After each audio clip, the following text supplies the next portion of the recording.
She was already at the stove when he heard the door bang open. Not Elias. Not a neighbor. It was Walt Fenner, Mara Bellamy's nearest landlord, and the man who held the note on her property, and he did not knock. He never knocked. He walked into her kitchen like he owned the floor beneath her feet, which, in the way that mattered most in this part of the territory, he very nearly did. He dropped a folded paper on her work table, right into the middle of the biscuit dough she had been working for 20 minutes, and he looked at her the way men look at things they have already decided to take. 30 days, he said. Read it or don't. The date don't change either way. Mara Bellamy did not scream. She did not cry. She picked up the paper with flour-covered hands and read every word of it, while Walt Fenner helped himself to the coffee she had made for herself and stood there watching her read, wearing an expression that was almost patient, like a man who has done this enough times that he no longer feels the need to hurry. Outside, Elias Mercer's horse was tied at the post. He had come to return a borrowed draw knife and stay for supper, same as he had done a half-dozen times over the past season. He heard Walt's voice through the wall. He heard the quality of Mara's silence. And he stayed very still on the porch, because there are moments when a man can feel the entire shape of a situation before he understands a single word of it. 30 days, in October, with winter already sharpening its teeth on the ridgeline. If this story makes you stop and ask what you would do, if someone walked into your home like that, into the life you had built with your own two hands, then stay with us. Subscribe to this channel, Tamil, because the stories we tell here do not end where you expect them to. Like this video and drop a comment with your city or your country, because I want to see how far this story has traveled. Now, let's go back to that kitchen, and to the evening that changed everything. Mara Bellamy had been managing her property alone for 4 years by the time that paper hit her work table. And she had managed it the way most people manage things they cannot afford to lose, through stubbornness, through long days, through a careful rationing of both hope and sleep. The farm was not impressive by any measure that mattered to strangers.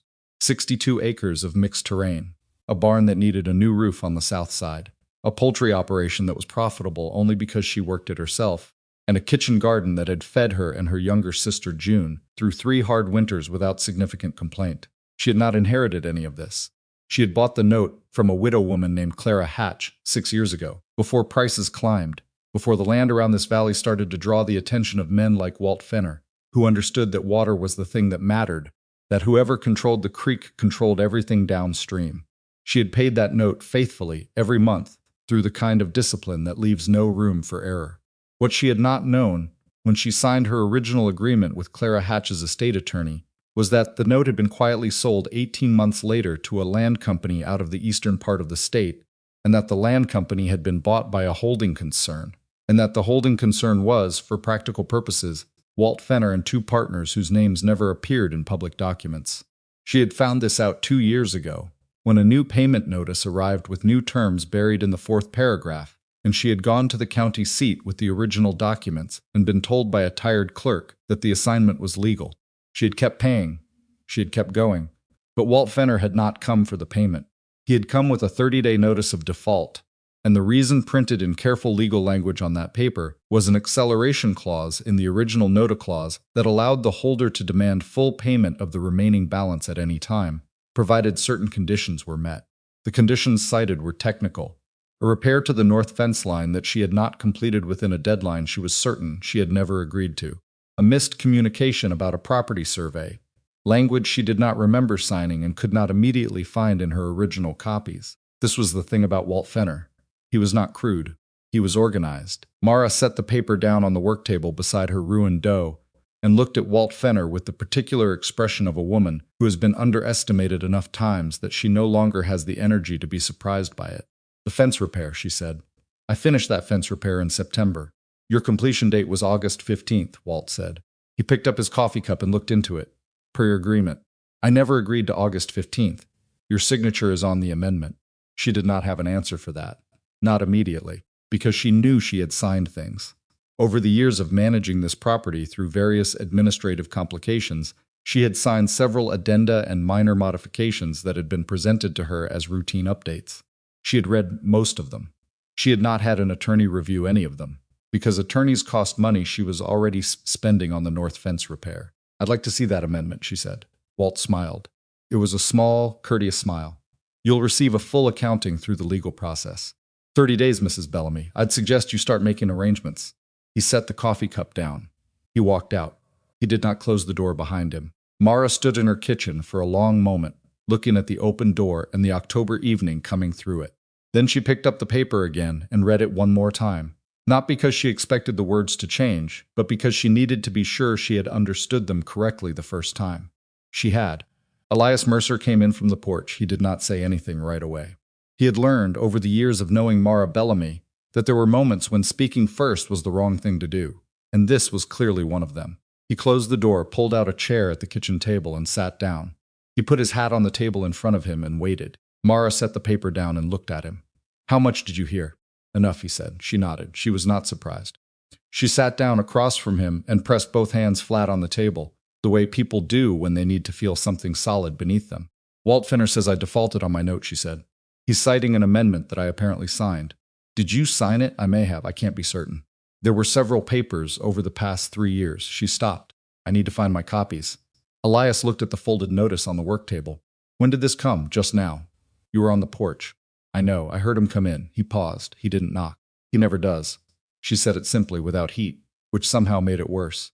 Elias picked up his hat from the table, turned it once in his hands, and set it down again. He was a man who thought through his hands, a habit developed over years of working with them. He was 37 years old, lean and sun-darkened in the way of men who work outside in all weather, with the kind of permanent squint that comes not from suspicion but from years of reading distances. He had grown up in this valley. He had known Mara's family since before she had bought this property, had helped her move fencing in her first spring here, had eaten at her table more times than he could count.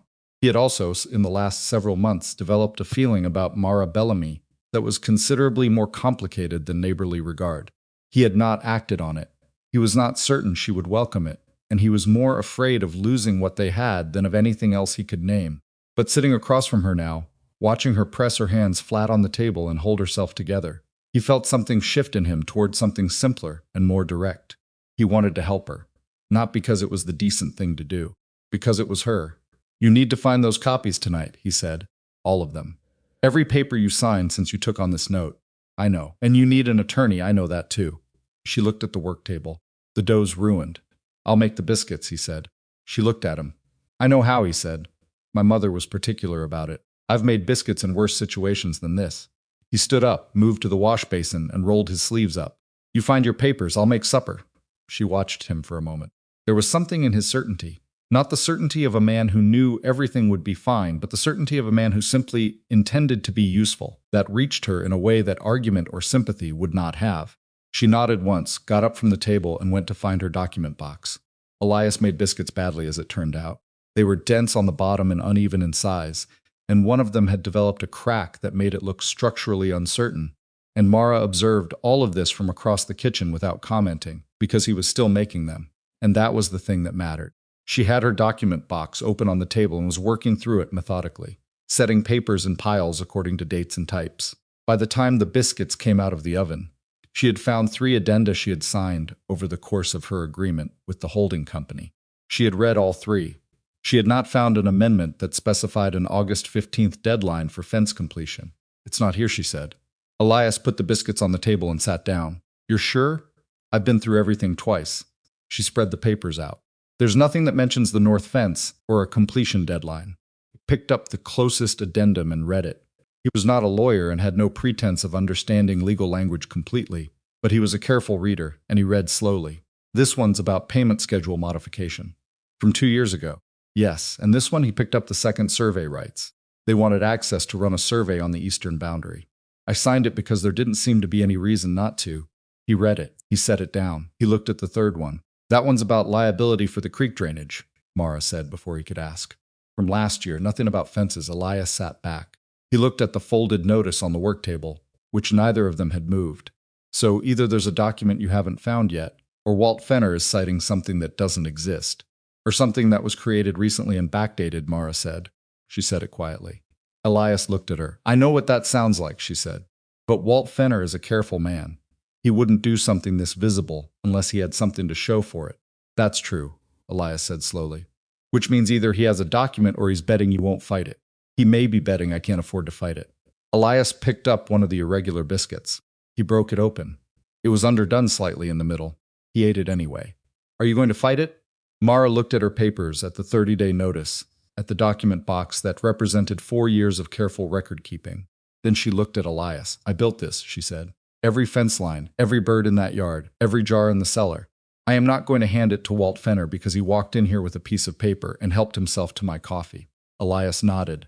Something in his chest settled, like a thing that had been balanced improperly finally finding its right position. "Then we start tomorrow," he said. "There's an attorney in Caulfield, woman named Pruitt. She handled my neighbor's water dispute 2 years ago. Sharp. She doesn't charge for a first conversation." "How do you know about her?" "Paid attention," he said. "I've been paying attention to a lot of things." He said it simply, without weight. But Mara heard something in it that she filed away and did not examine yet, because there was too much else to think about, and the biscuits were still sitting between them, and the evening was getting cold. June Bellamy arrived an hour later, as she did most evenings, because she and Mara had fallen into the habit of ending their days together since their mother had passed. June was 2 years younger than Mara, quicker to laugh, slower to anger, and exactly the wrong person to receive bad news without immediately needing to do something about it. She read the 30-day notice standing at the work table and then looked up with an expression that was equal parts fury and calculation. "He walked in here and put that on your dough," she said. "Yes, and you didn't throw anything at him." "I thought about it. I would have thrown something." June set the paper down. She looked at Elias. "Is she going to fight it?" "She already decided," Elias said. June looked at her sister. Mara nodded once. June let out a long breath that was not quite relief but was moving in that direction. "All right, then tell me what I can do." What June could do, it turned out, was considerable. She had a better memory for conversations and timelines than Mara did, and she remembered something Mara had half forgotten, a conversation she had overheard at the feed store in late August, between Walt Fenner and a man she didn't recognize, in which Fenner had mentioned the Bellamy property by name, and referred to it as a matter that would be resolved by the end of the year. June had thought nothing of it at the time, because people talked about land in this valley the way they talked about weather. It was always on someone's mind. "He was planning this before August," June said. "Whatever that amendment says, whatever deadline he's citing, he had already decided." "That's not proof," Mara said. "It's something," Elias said. "It's the beginning of a timeline." They stayed at Mara's kitchen table until the lamp needed refilling and the fire had burned down to coals. By the time Elias finally rode home, the 30-day notice was still on the work table, but Mara had a list of things to do in the morning, an appointment to request with the attorney in Caulfield, and a clearer sense of what she was actually dealing with. She also had the half-empty plate of Elias's uneven biscuits, which she wrapped and put in the larder, without thinking too much about why she was keeping them. The next 3 days were the kind that show a person's actual character, because they did not have the drama of a single crisis to sustain them. They had the grinding work of building a case from incomplete materials, the frustration of waiting for documents and responses from people who did not feel the same urgency, and the constant low-level worry that comes from knowing that a clock is running and that 30 days is both a long time and no time at all. Elias showed up the morning after he'd made the biscuits. He did not announce this visit. He simply appeared at the fence line with a list of things he thought needed, checking small repairs and maintenance tasks that had been deferred during the busy season, and started working his way through them. Mara noticed him from the house and came out. "You don't have to do this," she said. "I know," he said. "I mean it. I'm not so desperate that I need Mara." He stopped working and looked at her directly. "I'm not here because I think you're desperate. I'm here because I want to be here and because there's work to do. If that's a problem, tell me and I'll go. But if it's not, I'd rather just work." She studied him for a moment. He had never spoken to her quite that directly before. Not about his own intentions, not about what he wanted. He had always been careful in that way, always offered things sideways, as favors or practical assistance, never quite as himself. The directness of it caught her off guard. "The South Corner post is loose," she said finally. "It's been that way since July." "I'll start there," he said. She went back to the house, and there was a small, complicated thing happening inside her chest that she did not have time to examine. The attorney in Caulfield was a woman named Dorothea Pruitt, and she was not easy to see. Her secretary explained that she was in county court all day Tuesday and in Millard for a deposition on Wednesday, and the earliest she could offer was Thursday morning, which was 4 days away. Mara made the appointment and thanked the secretary and set the telephone back in its cradle and stood in the post office for a moment, working out what 4 days meant against 30. She could not do nothing for 4 days. She went to the county clerk's office instead. The county clerk was a man named Oscar Tillman, who had been in that office for 20 years and had the professional neutrality of someone who handled land disputes as a matter of routine. He received Mara without warmth or hostility, listened to her explanation, and then told her that any amendment to a recorded note would normally require filing with the clerk's office within a certain period of time, and could be checked against the public record. The amendment Walt Fenner is citing, Mara said carefully. Would it be filed here? Oscar Tillman looked at her over his glasses. If it was recorded, yes. Can you check? He could check. He did check.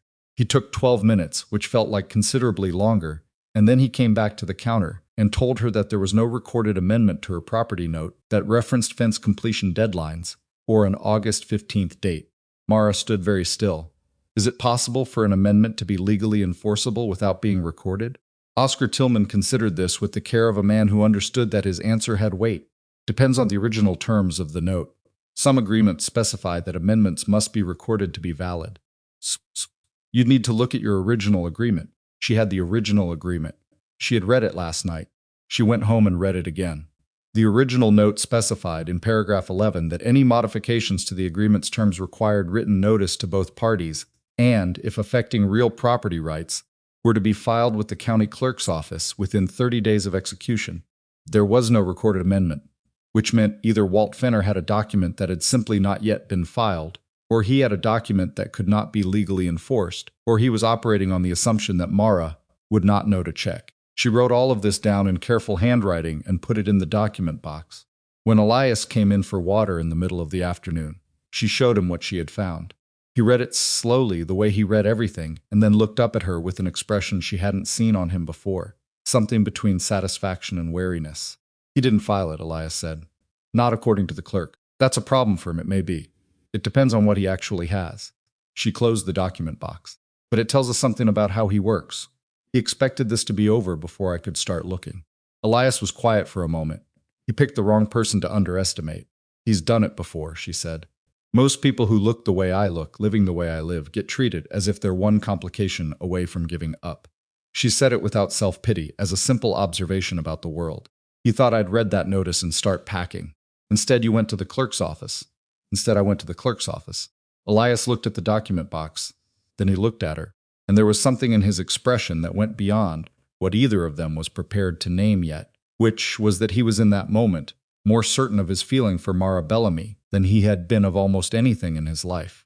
Not because of the crisis, because of her, because of the way she moved through difficulty, not recklessly, not without fear, but deliberately with her eyes open and her hands working. He did not say any of this. He finished his water, thanked her for it, and went back to work on the south fence line.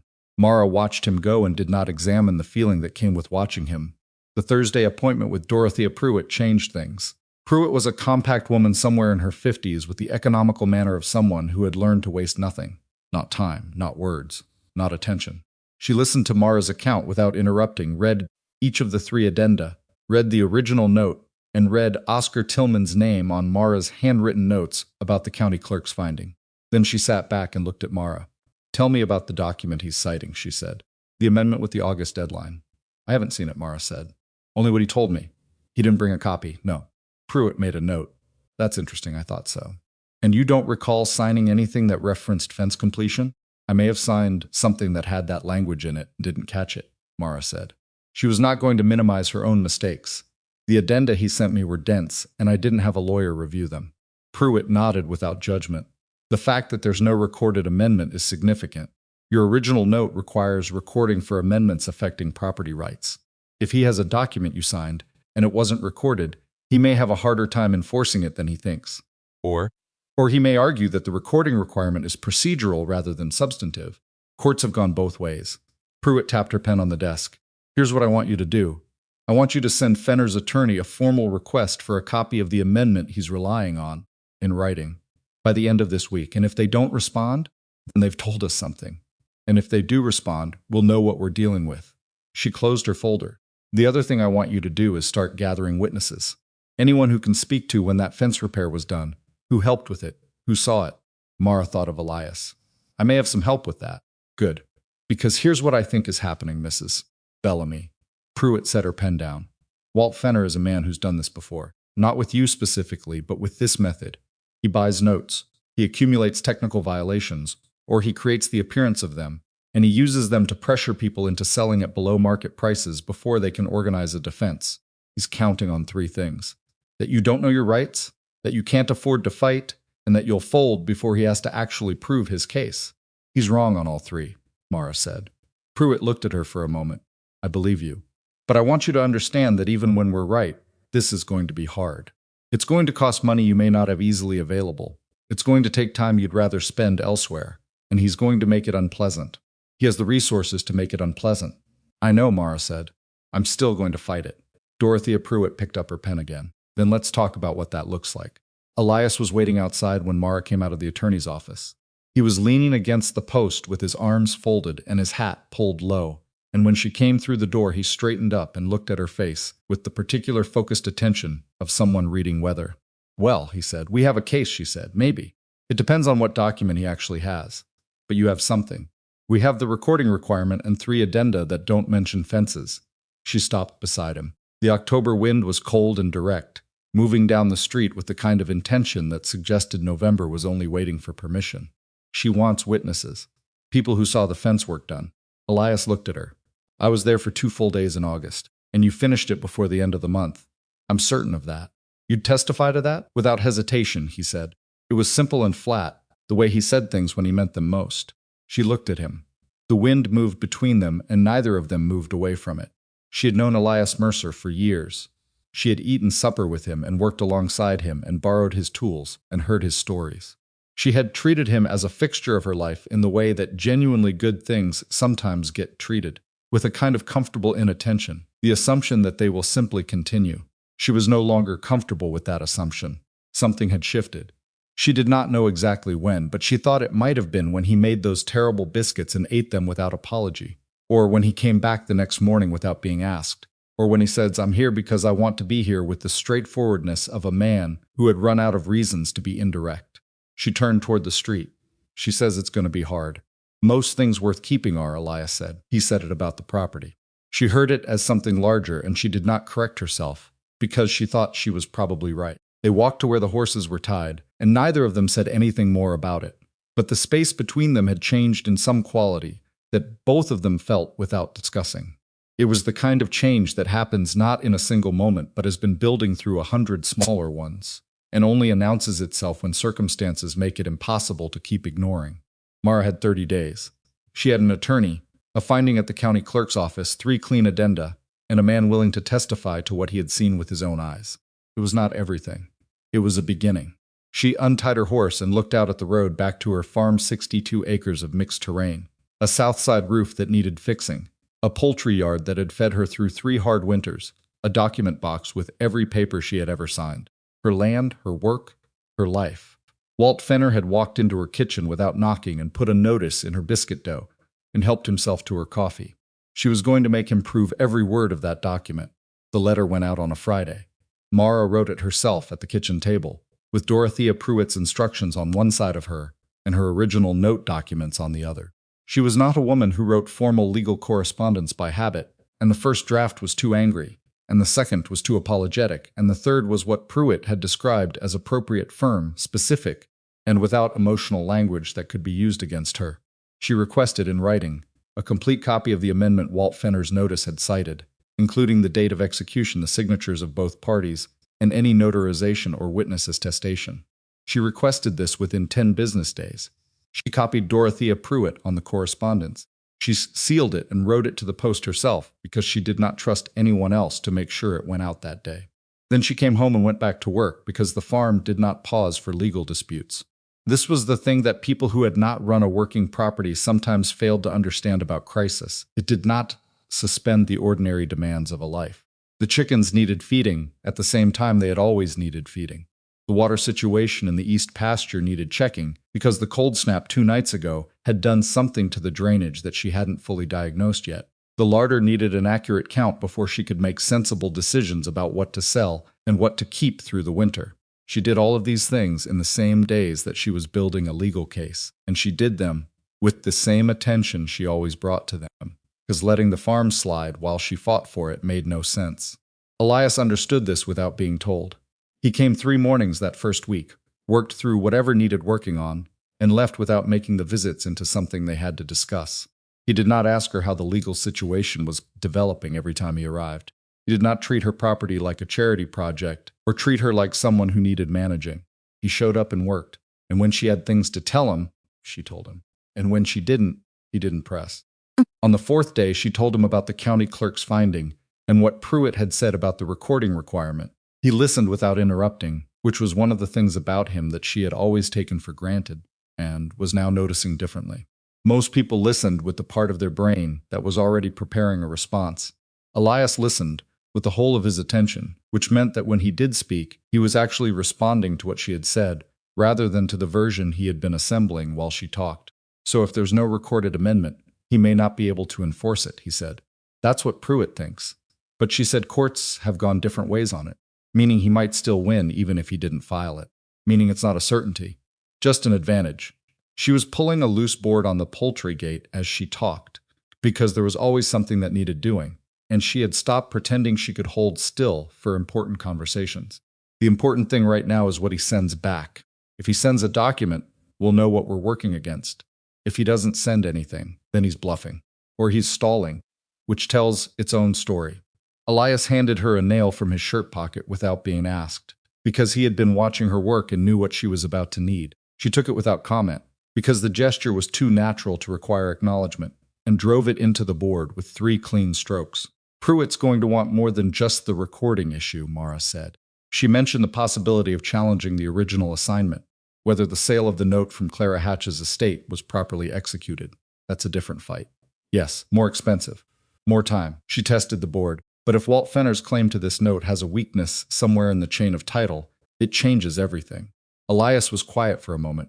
How far back does your documentation go? I have everything from the original purchase. The promissory note, the deed of trust, the estate correspondence. She stood up. What I don't have is a clean record of every transfer after that. The assignment to the land company, the sale to the holding concern. Those are public records, but somebody has to pull them. I can do that, Elias said. She looked at him.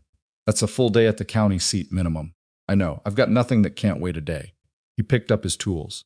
Tell me exactly what Pruitt needs, and I'll get it. She was quiet for a moment. Not because she was reluctant to accept the help, but because she was trying to figure out how to accept it correctly, without diminishing what she was doing herself, without making him carry more than was fair, without pretending the situation was other than it was. Accepting help well was a skill she had not had much practice with. It required a kind of honesty about limits that didn't come naturally to someone who had spent 4 years managing entirely alone. I'll write down what to ask for, she said, and I'll call Pruitt tonight and have her tell me exactly which documents matter. Good, he said. And then, before she could redirect the conversation, Mara, she turned. I know you're not asking me to fix this for you. He said it plainly, without softness, but without hardness either. I'm not trying to.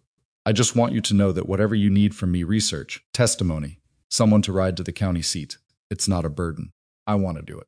She looked at him for a moment, at the October light on his face, and the way he was holding his tools, and the way he had said it. Not performing, not trying to make her feel a particular way about it, just stating a fact about himself. I know, she said, and then because it was honest, it means something. He nodded. He turned back to the fence. She went to check the drainage on the east pasture, and neither of them said anything more about it, because some things don't require more words than that. The 10 business days came and went.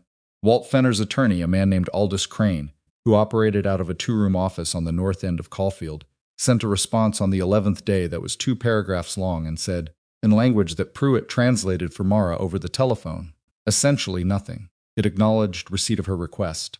It stated that the amendment in question had been properly executed. It did not include a copy of the amendment. It cited client privilege for this refusal, which Pruitt told Mara was not a valid basis for withholding a document Mara claimed to have signed. They're stalling, Pruitt said. I know. It means one of 2 things. Either the document has problems they don't want us to see yet, or they're hoping you'll run out of time and money before you can force them to produce it. What do? We file a formal demand through the court. It'll take time, but it puts them on a clock they can't control. A pause. It also means filing fees and additional hours on my end. Mara looked at the numbers she had written in her notebook, the amount she had in reserve, the amount she had calculated she could hold for 3 months without affecting the farm's operations. How much more? Pruitt gave her a number. It was not ruinous. It was not comfortable. Do it, Mara said. She was not reckless. She had spent 20 minutes with her notebook before making the call, working the numbers with the deliberate care of someone who understood that optimism was not a financial strategy. She could do this. She would need to sell some of the fall poultry stock earlier than she had planned. and at whatever the current market would bear, rather than waiting for better prices. She would need to defer the south barn roof at least until spring, which meant watching the weather carefully through the winter and hoping for a mild season. She could do this. She called June after she called Pruitt. June said nothing for a moment and then said, "How much do you need right now?" "I'm not taking money from you. I know you're not. I'm lending it to you. There's a difference, and you know it." June stopped. "Listen, I have $300 that is doing nothing except sitting in the bank, and I would rather it sit in your fight than in that bank. You'll pay it back when you can, and if you can't, you won't. And either way, I will not think less of you." June's voice was firm in the way it only got when she was making a point she considered non-negotiable. "This is not charity. This is what people who love each other do." Marcia sat with the telephone for a moment, feeling the particular weight of being helped by someone who made it easy. "Thank you," she said finally. "You're welcome. Now tell me what else I can do."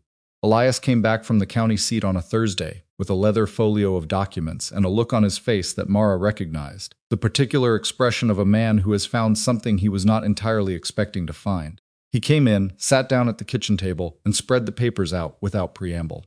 "The original assignment," he said, pointing. "From Clara Hatch's estate to the land company.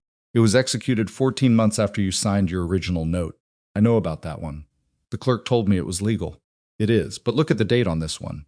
He pointed to a second document. "The sale from the land company to the holding concern. Dated 8 months ago." Mara looked at the date. She looked at Elias. "That's after the fence repair season started," she said. "Yes. And here's what's interesting." He pulled out a third sheet, his own handwritten notes, because he had understood that copying exact document language was better than relying on memory. "The holding concern that bought this note is called Meridian Property Holdings. The registered agent is a man named Carl Voss. I looked him up in the business filings at the county seat." He paused. "Carl Voss is Walt Fenner's brother-in-law. The kitchen was quiet except for the fire. He bought this note through a company run by his family," Mara said slowly. 8 months ago. Right before he started manufacturing reasons to default me. That's what the timeline suggests. Pruitt needs to see this today. That's why I came straight here." She was already writing the date down, the names down, the connection between Fenner and Voss. Her handwriting was getting faster and less careful as she went, which was the thing that happened when she was thinking hard enough that her hand couldn't quite keep up with her brain. She caught herself and slowed down. The record needed to be readable. Elias watched her work. He had learned over these weeks that watching Mara work was one of the things he did not get tired of, not because it was sentimental, but because it was genuinely interesting. She had a way of organizing information that was almost architectural, building the structure of a problem from its most solid elements outward, and she never lost track of what she didn't know versus what she did. He had seen men who called themselves businessmen think less clearly under pressure than this. "There's something else," he said. She looked up. "I stopped at the hardware in Caulfield on the way back. Talked to a man named Garrett Webb. He supplies fencing material to most of the ranches in this district. He set down a piece of paper with a name and a date written on it. He has a record of selling wire and posts to you on August 3rd of this year. He keeps his ledgers. He said he'd testify to the sale date if asked." Mara stared at the date, August 3rd. 2 weeks before the August 15th deadline Walt Fenner claimed she had missed. "If we can show I was still buying materials after the deadline Walt claims I agreed to," she said, "then either I never agreed to that deadline, or you agreed to something that was misrepresented to you," Elias said. She looked at him across the table. There was something working behind her eyes that he had come to recognize. Not anger exactly, but something harder and more durable than anger. The kind of determination that doesn't run on emotion alone and therefore doesn't run out. "He didn't think I'd look," she said again. She had said this before, but it sounded different now. Less bitter, more certain. "He's learning," Elias said. The formal court demand that Pruitt filed moved through the local court system with the speed that most legal processes move, which is to say it moved slowly and with occasional reversals and required 3 follow-up communications before a hearing date was set. The hearing was not a trial. It was a document production proceeding, a judge reviewing whether Fenner's attorney was required to produce the amendment Mara had requested. But it had a date, and a date meant that Walt Fenner's strategy of controlled delay had an endpoint. In the meantime, life continued in all its inconvenient particularity. The south barn roof, which Mara had decided to defer, developed a small leak during a hard rain in late October that dripped into the corner where she stored a portion of her bagged feed. She caught it at 4 a.m. because she had been sleeping lightly for weeks and heard the change in the sound of the rain.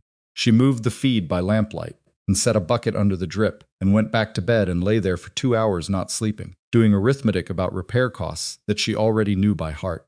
When Elias arrived in the morning, she told him about the leak without drama, because it was just a fact and not a catastrophe, and he looked at the corner in question and said he could patch it with materials he had on hand if she was willing to let him try. She said yes before she had a chance to add conditions to it, which was progress of a kind she didn't remark on. The patch held. It was not beautiful. He used 3 different colors of patching material because he was working with what was available rather than what matched, and the result looked improvised, but it kept the rain out, which was the thing that mattered. "It's ugly," she said, looking up at it. "It works," he said. "Both things that can be true, they often are." He put his tools away. "How long until the hearing?" 12 days. "Is Pruitt ready?" She says yes. She's seen the Meridian Holdings connection and the Garrett Webb ledger.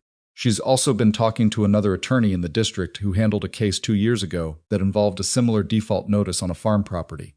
Mara turned from the patched roof. Different seller, different note holder, same basic method. Elias was still for a moment. "Fenner's done this before." The other attorney thinks so. The other case settled before it went to hearing. The farmer sold out rather than continue the fight. But the paperwork from that case shows the same pattern. Acceleration clause, technical violation, no time to organize a defense. So there's a pattern of conduct. Pruitt thinks so. She's not sure the judge will let her introduce the other case at this stage, because it's a document production hearing and not a full trial. But she wants to have it ready. He stood with his arms crossed, looking at nothing in particular, which was what he did when he was thinking. "Does Fenner know how far you've gotten?" "He knows I hired Pruitt. He knows we filed the court demand." She paused. "What he may not know yet is the Meridian connection, that we found it. If he doesn't know, he's going to find out at the hearing." "Yes, that's going to be interesting." Mara almost smiled. Pruitt used the same word. June came over on the Sunday before the hearing, and they made supper together, the way they had since they were children, neither of them particularly skilled in the kitchen, but both of them refusing to acknowledge this because cooking together was about the company more than the product. They made a serviceable stew and a pan of cornbread that was slightly too brown on the bottom, and they ate it at the kitchen table and talked about everything except the hearing, because there was nothing new to say about it, and talking about it again would only generate anxiety without generating information. They talked instead about the winter coming and about June's work at the dry goods store in town, where she had been employed for 3 years, and about a man at that store named Frederick who had been asking June repeated questions about her opinions on things in a way that June described as possibly being interest and possibly being that he simply had no other people to ask. "What kind of questions?" Mara asked. "Which preserves sell best? Whether the canvas shipment that came in last Tuesday was a better weight than the previous one. Whether I thought the new coffee grinder that came in was worth what they were asking for it. That sounds like a man who wants to talk to you and can't think of another approach." "That's what I thought. But then yesterday he asked me whether I thought the store should carry a different variety of dried beans, and I am not sure anyone is romantically interested in a woman and opens with dried beans." Mara laughed. It was the first time she had laughed in a week, and it lasted longer than the joke warranted, because she had been holding tension in her chest for so long that when something released it, it came out all at once. "He might be," she said when she could speak. "Some people approach sideways.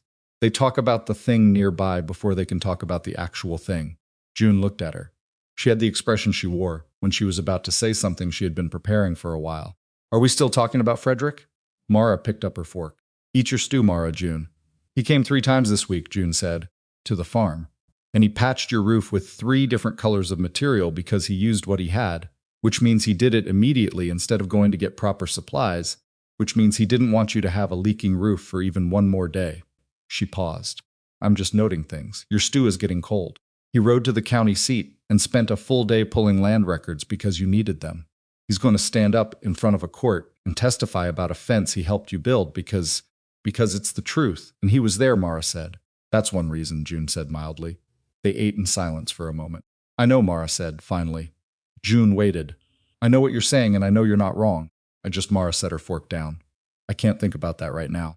I have 12 days until a hearing that is going to determine whether I keep this farm, and if I let myself think about." She stopped. "I need to be clear right now. I need to focus."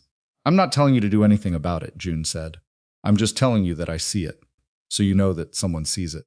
Mara looked at her sister for a moment. June had always been the one who said the things that Mara circled around, not because Mara didn't see them, but because June had a lower tolerance for pretending things weren't true. "He's a good man," Mara said quietly. "Yes," June said. "He is." They finished their supper. June washed the dishes and Mara dried them. the way they had always done it, and by the time June rode home it was full dark and cold, and Mara sat by the fire for half an hour with her document box on the table beside her, and her notes for Pruitt, and a cup of tea that went cold before she finished it. She was thinking about the hearing.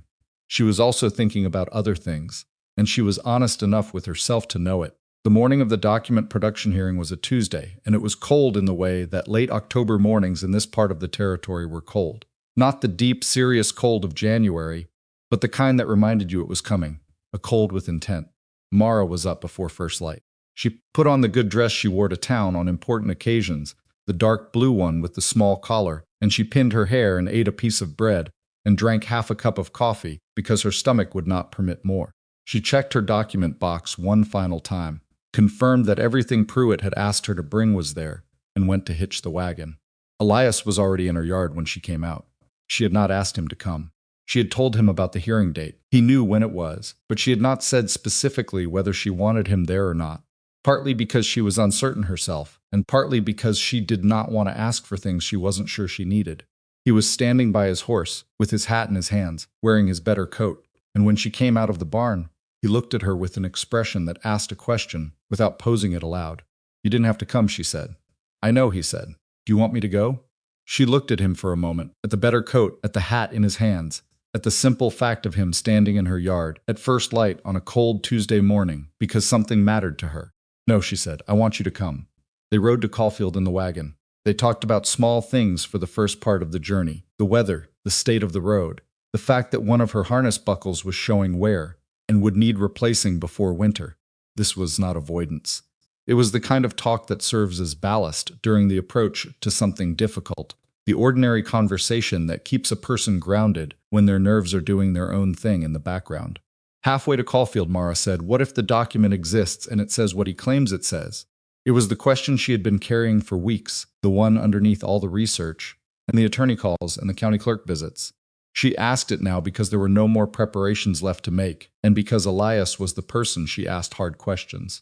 He was quiet for a moment, not the silence of someone who didn't have an answer, but the silence of someone who was choosing the honest one over the comfortable one. "Then we find out what options that leaves you," he said, "and you fight those options with the same method you've been fighting these ones, one step at a time. And if it's not enough, then it's not enough. But you'll have done everything there was to do, and that's the only thing any person can actually control." He looked at the road ahead. "I don't think that's going to happen. I think what he has, if he has anything, has a problem with it. Otherwise he'd have sent it the moment you asked. That's logic, not evidence. It's also experience. Men who have clean documents don't hide them." She let out a breath. "I know, I've told myself the same thing 20 times. "Then believe it 21 times, he said, "for today." It was not comfort, exactly. It was something more practical than comfort, which was what she needed, and which was, she was coming to understand, one of the consistent things about Elias Mercer. He seemed to know the difference. Dorothea Pruitt was already at the courthouse when they arrived, standing in the hall outside the courtroom with a leather satchel and an expression of professional composure that Mara found steadying. She looked over Mara's shoulder at Elias and then looked at Mara. "Your witness," she said, "and a neighbor," Mara said. Pruitt gave Elias a brief assessing look, the kind that took stock of a person efficiently. "Good. We may need your testimony today if the judge wants to hear preliminary evidence about the fence timeline. Be ready." Elias nodded. He took a seat in the hall, and Mara followed Pruitt into a side room where they went through the morning's procedure one more time. The hearing itself was not dramatic, at least not at first. The courtroom was small, a county proceeding room without the weight of architecture that full trial courts had, and the judge was a woman named Harriet Coles, who had the manner of someone who had seen the same types of disputes enough times to have strong opinions about people who wasted her court's time. Walt Fenner was not present. His attorney, Aldous Crane, was present. A thin man in his 40s with the careful bearing of someone who chose his words with legal precision, and was doing so now, from the moment he sat down. Pruitt presented the request, the non-responsive reply, the original notes recording requirement, and the absence of any recorded amendment in the county files. She presented it in the order she had described to Mara, without theatrics, with the kind of methodical clarity that was more convincing than passion would have been. Aldous Crane argued that the amendment was a private agreement between parties, that the recording requirement was procedural rather than substantive, and that his client was prepared to produce the document under seal, pending certain privacy protections. "Under seal," Judge Coles said. She was looking at Crane with an expression that was not quite skepticism but was moving in that direction. Can you explain what privacy concern attaches to an amendment to a commercial property note? Crane had an answer. It was a long answer. Judge Coles listened to it with the patience of a woman who was paid to listen to long answers, and then said, "Simply, I'd like to see the document in chambers before I make any production order." Crane said he would need to consult his client. Judge Coles said he could consult his client during the 15-minute recess she was about to call. Mara sat in the courtroom during that recess with her hands folded in her lap and her heartbeat louder than usual and her eyes on the middle distance. Pruitt was making notes. Outside, she could see through the small window in the courtroom door that Elias was still in the hall, sitting with his elbows on his knees and his hat between his hands, waiting. She thought about the barn roof and the biscuits and the fence and the full day he had spent at the county seat. She thought about August 3rd and Garrett Webb's ledger and the name Carl Voss and the date on the Meridian Holdings transfer. She thought about everything she had built in 4 years, and everything she stood to lose, and everything she had already refused to give up. The recess ended. Crane came back. He told the court that his client would produce the amendment in chambers for the judge's review. Judge Coles looked at Pruitt. "Miss Pruitt, the plaintiff requests the opportunity to review any document produced," Pruitt said, given that the underlying dispute concerns whether Mrs. Bellamy signed it. Another pause, another exchange of legal reasoning. And then Judge Coles said a thing that Mara did not entirely understand, but that Pruitt, afterward in the courthouse hall, told her was significant. The judge had said that given the dispute about the document's existence and execution, she would review it in chambers with both attorneys present, and that if the document's execution raised questions, she would order full production and a return hearing. "What does that mean?" Mara asked. "It means she thinks there's something worth looking at," Pruitt said. "And it means Crane couldn't talk her out of looking at it." Elias had come out of his chair the moment the courtroom door opened. He was standing just behind Mara's shoulder, close enough that she was aware of him without turning. "Is that good?" he asked Pruitt. "It's not bad," Pruitt said. She was already moving, pulling on her coat, gathering her satchel. "I'll know more in 48 hours. Go home, Mrs. Bellamy. Let the process work." They walked out of the courthouse into the cold October afternoon. The street was quiet in the way of small-town streets on weekday afternoons. Most people at their work, only a few wagons passing. Mara stood on the courthouse steps for a moment and looked at the sky, which was the pale, washed-out blue of late autumn. 48 hours, she said. She said to go home, Elias said beside her. "I know. That doesn't mean you stop thinking about it." "No," she agreed. "It doesn't." He stepped down beside her and they walked toward where the wagon was tied, and the October wind came down the street between the buildings, cold and direct, and neither of them hurried against it. There were 20 days left on the 30-day notice. The judge had the document in chambers. Pruitt had the Meridian Holdings connection and Garrett Webb's ledger waiting in her satchel. And Elias Mercer was walking beside Mara Bellamy on a Tuesday afternoon in the county seat, in his better coat with his hat in his hands, because something mattered to her, and that had become sufficient reason for most things. She did not say any of that, but she thought it, and the thinking of it felt different than it had even a week ago, less like something to set aside, and more like something she was going to have to reckon with eventually, when there was room for it. There wasn't room yet, but eventually was getting closer. The 48 hours were the longest Mara had spent since the first night after Walt Fenner walked into her kitchen. She worked through them the way she worked through most difficult stretches by staying in motion. She cleaned the poultry yard, which needed it. She inventoried the root cellar and made the decisions she had been putting off about what to sell and what to keep. She mended 2 shirts that had been sitting in the mending basket for 3 weeks. She did all of these things with the specific focus of a woman who knows that if she stops moving, the waiting will fill the space she leaves. Elias came on the second morning and did not ask her if she had heard anything, because he could see from her face that she hadn't. He checked the patched roof section and declared it still holding, which was the best news she got that day. They ate lunch at the kitchen table, bread and salt pork, and the last of the preserved tomatoes from the summer, which were better than they should have been given how the summer had gone. And he told her about a problem he was having with a horse that had developed a stubborn reluctance about the left side of its stall. And she told him her theory about why horses did that, which was based on observation rather than expertise. And he listened to her theory and said it was probably right, and she was probably smarter about horses than she gave herself credit for. It was an ordinary lunch. It was also, in the specific way that ordinary things become meaningful during difficult periods, one of the better hours she'd had in weeks. Pruitt called on the afternoon of the second day. Mara heard the telephone ring from the yard and came in at something faster than a walk, without entirely deciding to run. She picked up the receiver and said her name, and Pruitt said, "I've seen the document." Mara sat down. She had not planned to sit down. Her legs made the decision independently. "Tell me," she said. "It's a signed addendum," Pruitt said. 2 pages. Your signature is on the second page. The date of execution is listed as March 14th of this year. A pause.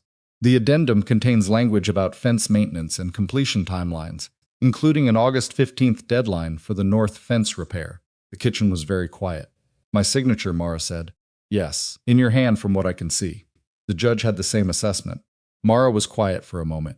She was working through the architecture of the problem the way she always worked through problems, from the most solid element outward. March 14th. What was I signing in March? That's the question I asked, Pruitt said. And here's what's interesting. The addendum is formatted differently from the other 3 you have copies of. The font is slightly different. The margin spacing is different.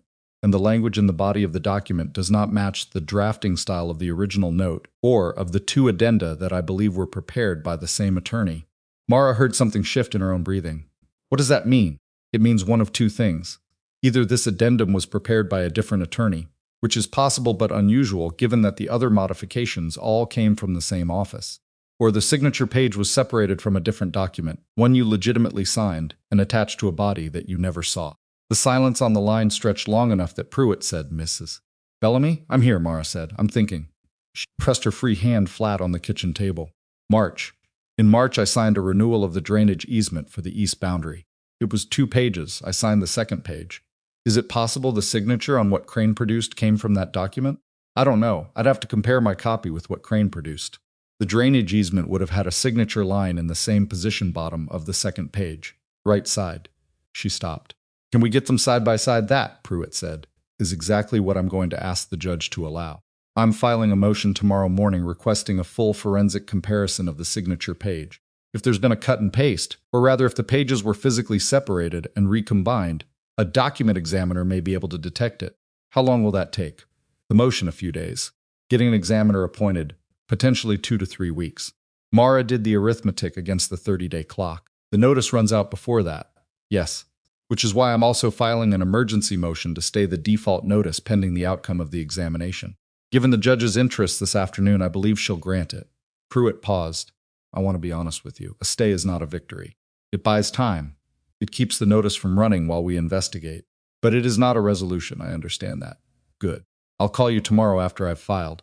Mara set the receiver down and sat at the kitchen table for a long time without moving. Outside, the afternoon was going gray, the light thickening toward evening in the way of late autumn. She could hear the chickens in the yard, which was a sound she associated so completely with this place that she sometimes didn't notice it until something made her notice it.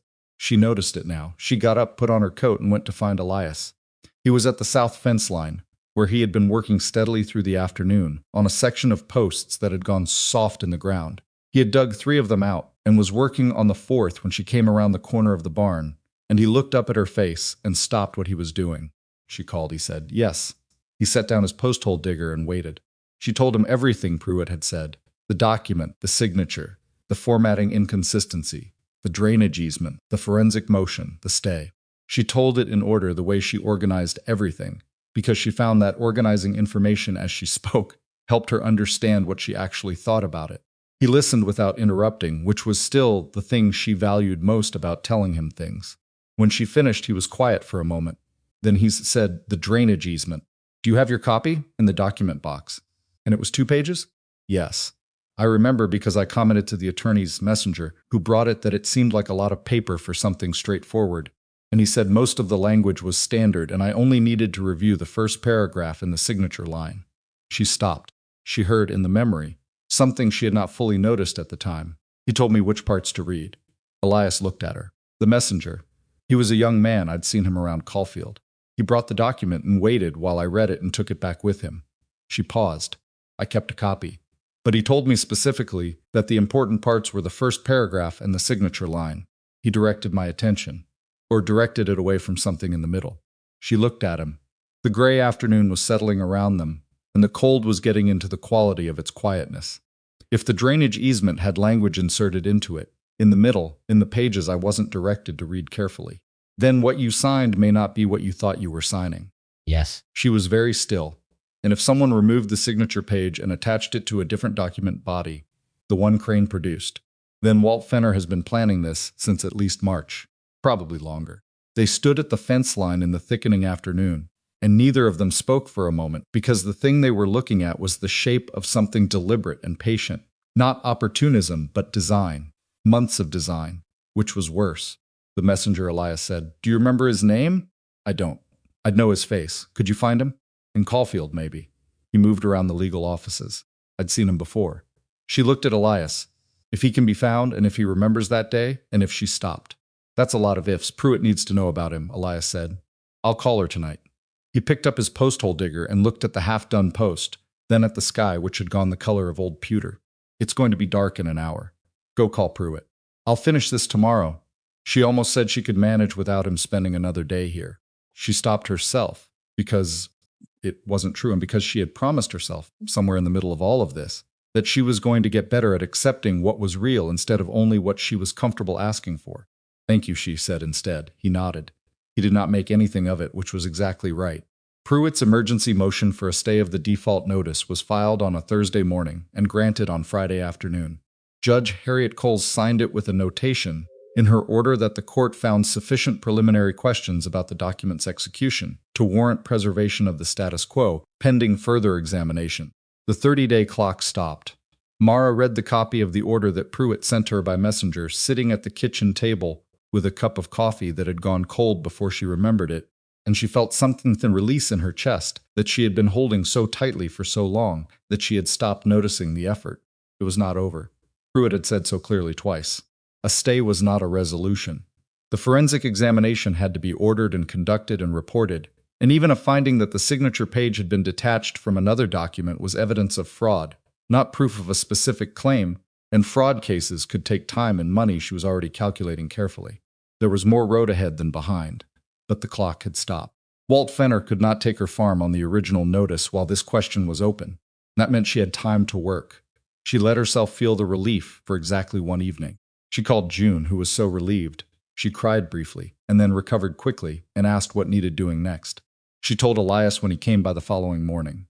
He said he was glad. In the simple, direct way he said things, and she believed him. Then she went back to work.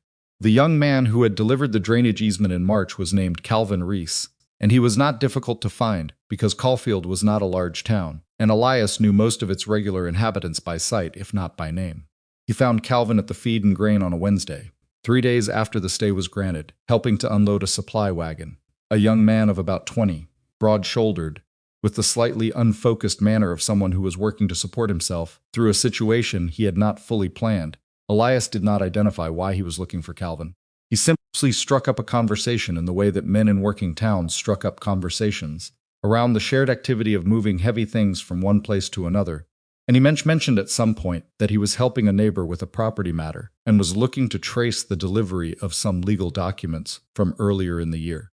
Calvin Reese went still in a way that was different from ordinary stillness. It was the stillness of someone who had been waiting for a particular conversation and was not entirely surprised it had arrived.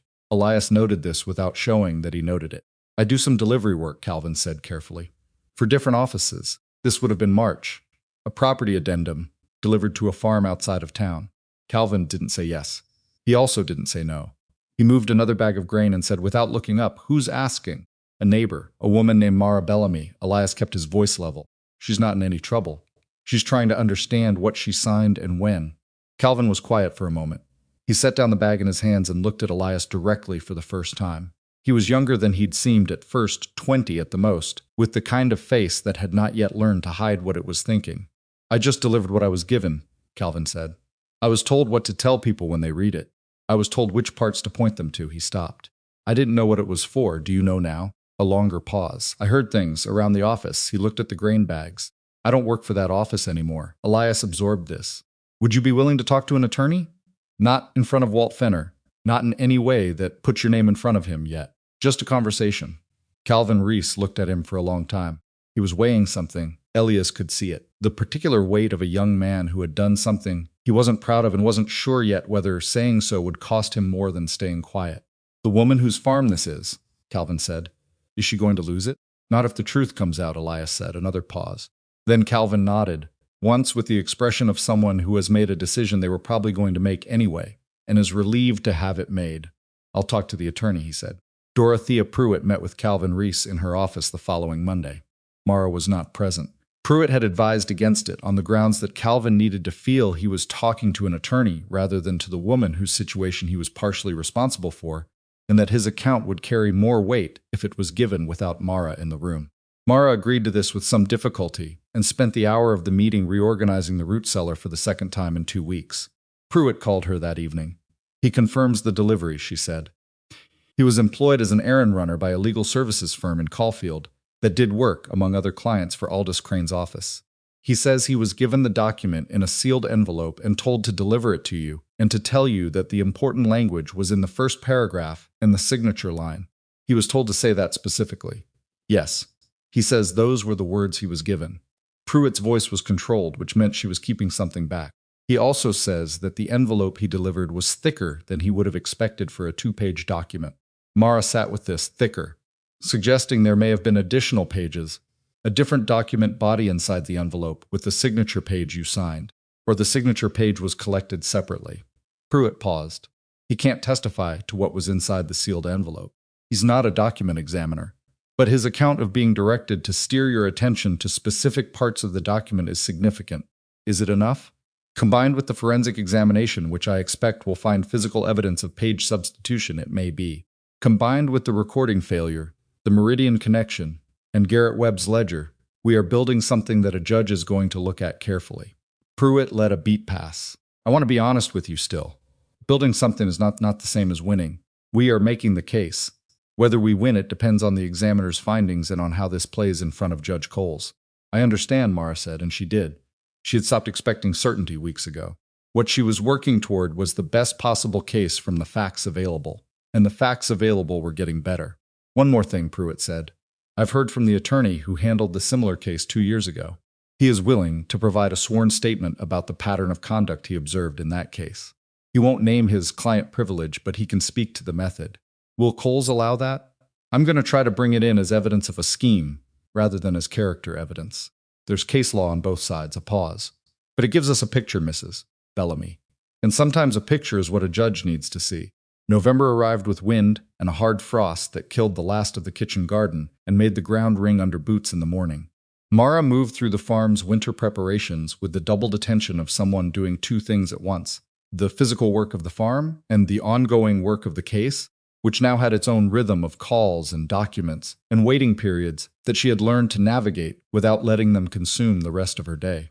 She was not always successful at keeping them separate. There were evenings when she sat at the kitchen table with her account book open in front of her and found, 30 minutes later, that she had been staring at the same column of figures without adding them because her mind had gone to the document examiner's timeline or to something Pruitt had said about the burden of proof in fraud cases. She caught herself, added the column, and went back to work. She was not always successful, but she tried to be, and trying was what kept her functional. Elias noticed, because Elias noticed most things about her now, without appearing to make an effort at it. On the evenings when he stayed for supper, which had become more frequent, not by any explicit agreement, but by the kind of accumulated habit that happens when people find themselves in the same place at the same time and neither of them moves to change it, he would sometimes look at her across the table and say nothing for a moment. And she would understand from the looking that he was asking whether she was all right. And she would either say she was fine, or she would say what was actually on her mind, and he would respond to whichever one she gave him, as if both were equally valid answers, which they were. One evening in the second week of November, she told him about a conversation she'd had with Pruitt earlier that day, a development in the forensic examination timeline that had extended the process by another 10 days due to the examiner's schedule. 10 more days, he said, at minimum. She pushed her fork around her plate. I know it's going to be resolved. I know the process is working. It's the waiting that I'm worse at. Most people are worse at waiting than at doing, he said. You're not, he looked at her. What makes you say that? You waited at the courthouse hall for 3 hours without complaint and came out looking the same as when you went in. I'm better at not showing it, he said, not better at it. She looked at him. She had not known that about him, or had not thought about it consciously, and the revelation rearranged something. The comfortable assumption that Elias Mercer was simply a steady man, naturally patient, without the internal weather the rest of humanity dealt with. He had internal weather. He simply managed it differently from most people. What were you thinking about? She asked. In that hall. He was quiet for a moment. Whether the hearing was going to go the way Pruitt expected. whether you'd been sleeping enough, whether there was anything I hadn't thought of that I should have done. He paused. Whether you knew. He stopped. She waited. He picked up his fork. Whether you knew how much I wanted this to go right for you, he said simply. Not just the farm, you. The kitchen was very quiet. The fire had settled and was burning in a low, steady way that gave off heat without sound. Outside, the November wind moved across the yard without finding much to say. Mara looked at Elias Mercer and thought about the October evening when he had made terrible biscuits and eaten them without apology. She thought about the full day at the county seat and the 3 colors of patching material on her barn roof and the early morning in her yard when he had stood with his hat in his hands in his better coat. She thought about every conversation they had had in this kitchen over the past weeks, the honest ones, the practical ones, the ones where nothing significant was said and nothing significant needed to be. And she thought about June saying, I just want you to know that someone sees it. I know, she said. He looked at her. I've known for a while, she said. I haven't said anything because there's been so much else to think about and because she stopped and started again because she owed him the honest version and not the convenient one. Because I was afraid of what happens if I say it and then something goes wrong with the farm. Because I didn't want you to be part of a situation I couldn't resolve. You mean you didn't want to need me for 2 reasons, at the same time. It was precisely what she meant. Yes, he set down his fork. He looked at her with the same focused attention he brought to everything he wanted to understand correctly. Mara, those things aren't connected. What I feel about this farm situation and what I feel about you are not the same thing, and they don't depend on each other. He said it quietly and without drama. Even if the case went badly, which it won't, it wouldn't change the other. You don't know that for certain. No, he allowed. But I know myself well enough to say it's true. She looked at him for a moment. She thought about the word certain and what it meant in the context of hard country and real lives, and the specific truth of this, sitting at her kitchen table in November with the firelight on his face. I feel it too, she said. I want you to know that. I haven't been confused about it. I've just been trying to manage one thing at a time. That's fair, he said. And then, with the kind of small, unglamorous honesty that she had come to think of as one of his defining qualities, I've been managing the same problem in the other direction, wanting to say it and not being sure it was the right time. Is this the right time? He looked around the kitchen, at the document box on the counter, at her account book still open on the table, at the November dark pressing against the window. Probably not, he said. But I'm done waiting for the right time when the honest time is available. She let out a breath that was not quite a laugh, but was close to one. That's a very Elias Mercer thing to say. I know what I am, he said. They looked at each other across the kitchen table, and neither of them moved to make it into something larger than what it was, because it didn't need to be larger. It was what it was, 2 people who had circled around an honest thing for long enough and had finally stopped circling, and it was enough for tonight. She cleared the plates. He washed them, because he had started doing that sometime in the 3rd week of November without anyone suggesting it. She dried them and put them away, and they sat afterward by the fire for another hour and talked about whether the cold snap would break before the end of the week, and about a horse he was considering buying, and about June's continued reports about Frederick's bean-based courtship, which had apparently progressed to include opinions on coffee grinders. It was ordinary. It was also, in the way of things that happen after a long period of difficulty, quietly sustaining. The forensic document examiner submitted her preliminary findings to Judge Coles on a Friday morning, 11 days as after the original projected timeline. Pruitt called Mara before noon. The examiner found physical evidence of page substitution, Pruitt said. She identified adhesive trace on the reverse of your signature page, a type of adhesive consistent with document rebinding, not original printing. She also identified minor misalignment between the signature page and the preceding page that suggests they were not printed as a continuous document. Mara sat down. That's what we needed. It's significant. It's not definitive. Crane will bring his own examiner to challenge the findings. But combined with Calvin Reese's testimony and the recording failure and the Meridian connection, we have a picture that is very difficult to explain innocently. Pruitt paused. I've already drafted a motion to dismiss the default notice on the grounds of fraud in the execution of the document. I intend to file it Monday, and I've sent a letter to Aldous Crane today. What does the letter say? That I have a forensic finding of page substitution, a witness to the directed delivery, evidence of the Meridian Holdings connection, and a pattern of conduct statement from another attorney, and that I intend to file the dismissal motion Monday, unless he contacts me before then to discuss resolution. Mara was quiet for a moment. You're giving him a chance to settle. I'm giving his client a chance to avoid a public fraud proceeding, which, if he's thinking clearly, he will take. Pruitt's voice was measured. This is how these things sometimes end, Mrs. Bellamy. Not always with a courtroom moment. Sometimes with a phone call on a Friday afternoon when the other side realizes they've lost. And if he doesn't call, then we file Monday and let the judge decide.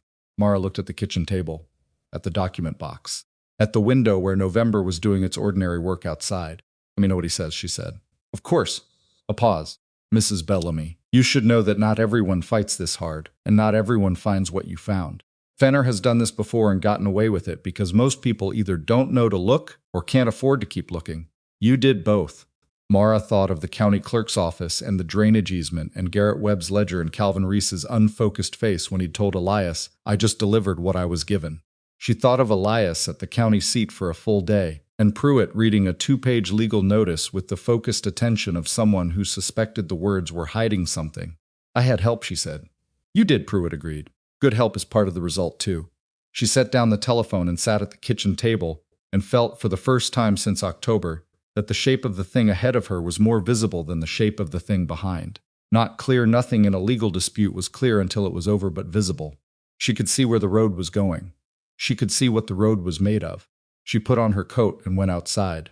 The November afternoon was cold and direct and smelled like wood smoke from somewhere up the valley. She stood in the yard and listened to the chickens and looked at the south barn roof with its patch in 3 mismatched colors and the fence line that Elias had reset the posts in and the kitchen garden. That was finished for the year, but would come back. 62 acres, her work, her land.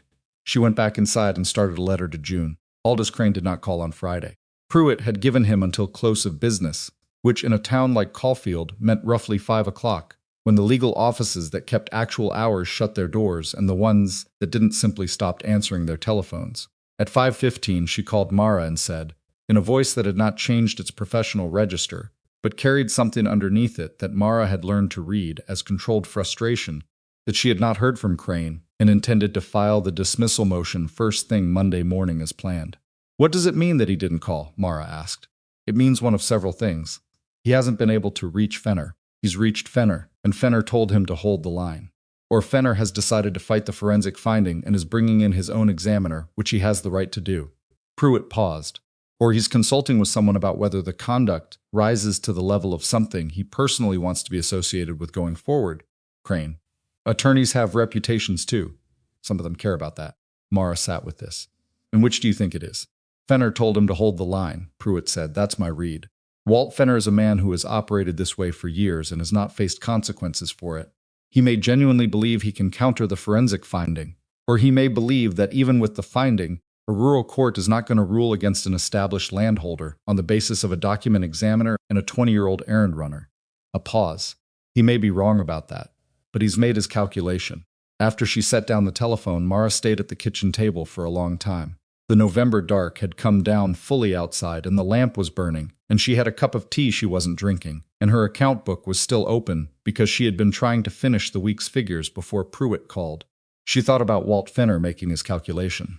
She thought about a man who had looked at her farm and her situation and her single female household and concluded, somewhere in the early part of the year, that she was the kind of problem that could be solved with a manufactured document and a patient wait. She thought about the messenger and his careful instructions and the sealed envelope that had been thicker than a 2-page document should have been. She thought about how long he had been planning it before October, before the notice, before he walked into her kitchen and put his paper in her dough. Since March at minimum. Maybe earlier. Maybe since the moment Meridian Holdings acquired the note, and he had looked at the parcel and the woman who held it and decided she was manageable. She was not angry in the clean, energizing way that anger sometimes operates. She was angry in the complicated, exhausting way that comes from understanding something fully, from seeing not just what a person did, but what they thought of you when they did it. She closed the account book. She would finish the figures tomorrow. Sunday brought the first real snow of the season. Not a hard snow, but a committed one, the kind that covered the ground evenly and stayed. Mara was up early and had the animals seen to before the light improved enough to make the yard easy to navigate. She was bringing in wood when Elias arrived, which was not unusual for a Sunday. He had started appearing on Sundays without particular ceremony, the way recurring things establish themselves not by announcement, but by repetition. He took the wood from her arms without asking, because she had her hands full and he had his empty, and she let him without comment because it was practical and not a statement about anything. They stacked it on the porch together and then went inside, and she put coffee on and he stood by the window looking at the snow. Pruitt's filing tomorrow, he said. Yes. Are you ready for what comes after? She thought about the question. It was a real question, not a rhetorical one, which was why she took a moment with it instead of answering immediately. I'm ready for it to go to the judge. I'm ready to find out what Crane does with the forensic finding. She poured the coffee and set his cup in front of him. What I'm not ready for is the version where Fenner brings in a counter-examiner who contradicts the findings and we end up in a battle of experts. Could that happen? Pruitt says it could. Document examination isn't an exact science. There's room for professionals' disagreement on adhesive trace evidence and page alignment. She sat down across from him. If it becomes examiner against examiner, we're back to depending on Calvin Reese and the Meridian connection and the recording failure, which are good but may not be enough on their own. They should be enough, he said. They should be. Whether they are is different. She looked at her coffee. I've been thinking about something, Pruitt said. That Fenner may be betting the court won't rule against an established landholder on this kind of evidence. She paused. She didn't say she thought that was right. She was telling me his calculation. But she said it, which means she thinks it's a real possibility. Elias was quiet for a moment. He turned the coffee cup in his hands. Has Pruitt won cases like this before? She's won land disputes. She's won against larger interests than mine. She said she's never lost a fraud case where the physical evidence supported the claim. Mara looked at him. But she also said she's never had a case where a counter-examiner was brought in to challenge the physical findings. So she doesn't have a track record there. That's an honest answer. She's an honest attorney, Mara considered. Which is why I trust her, even when her honesty makes things harder. The snow outside was doing its patient work, filling in the yard and softening the edges of everything. There was something about the first real snow of the year that always struck Mara as clarifying. Not comforting, exactly, but honest. It covered everything equally and made the world simpler in its outline, even when it was making the practical work harder. Elias, she said. He looked at her. If this goes badly. She stopped herself and tried again, because she had promised herself honest versions over convenient ones. I want you to know that what I said the other night stands regardless of how the case goes. I said it because it was true, not because I was in a particular mood, or because the case looked favorable at the time. He looked at her steadily. I know, I wanted to say it directly. So there wasn't any question. There wasn't any question, he said. But I'm glad you said it. She nodded. She picked up her coffee. Outside, the snow continued its quiet, even work. Pruitt filed the dismissal motion on Monday at 9 in the morning. By 11, Crane had filed a response requesting a 30-day extension to retain an independent document examiner. By 2 in the afternoon, Judge Coles had denied the extension and set a hearing date for the following Wednesday 8 days away, at which both the forensic finding and Crane's objections to it would be heard. Pruitt called Mara with the hearing date and added, "The denial of the extension is significant. Coles is not giving them room to slow this down." That tells me something about her read of the situation. What does it tell you that she's seen enough to want this resolved, not prolonged? A pause. It also means we need to be ready for anything Crane brings to that hearing. He'll be scrambling to build a counter-argument in 8 days, which means he may come in with something incomplete, or he may come in with something I'm not expecting. What aren't you expecting? That's the nature of it, Mrs. Bellamy? I don't know what I don't know.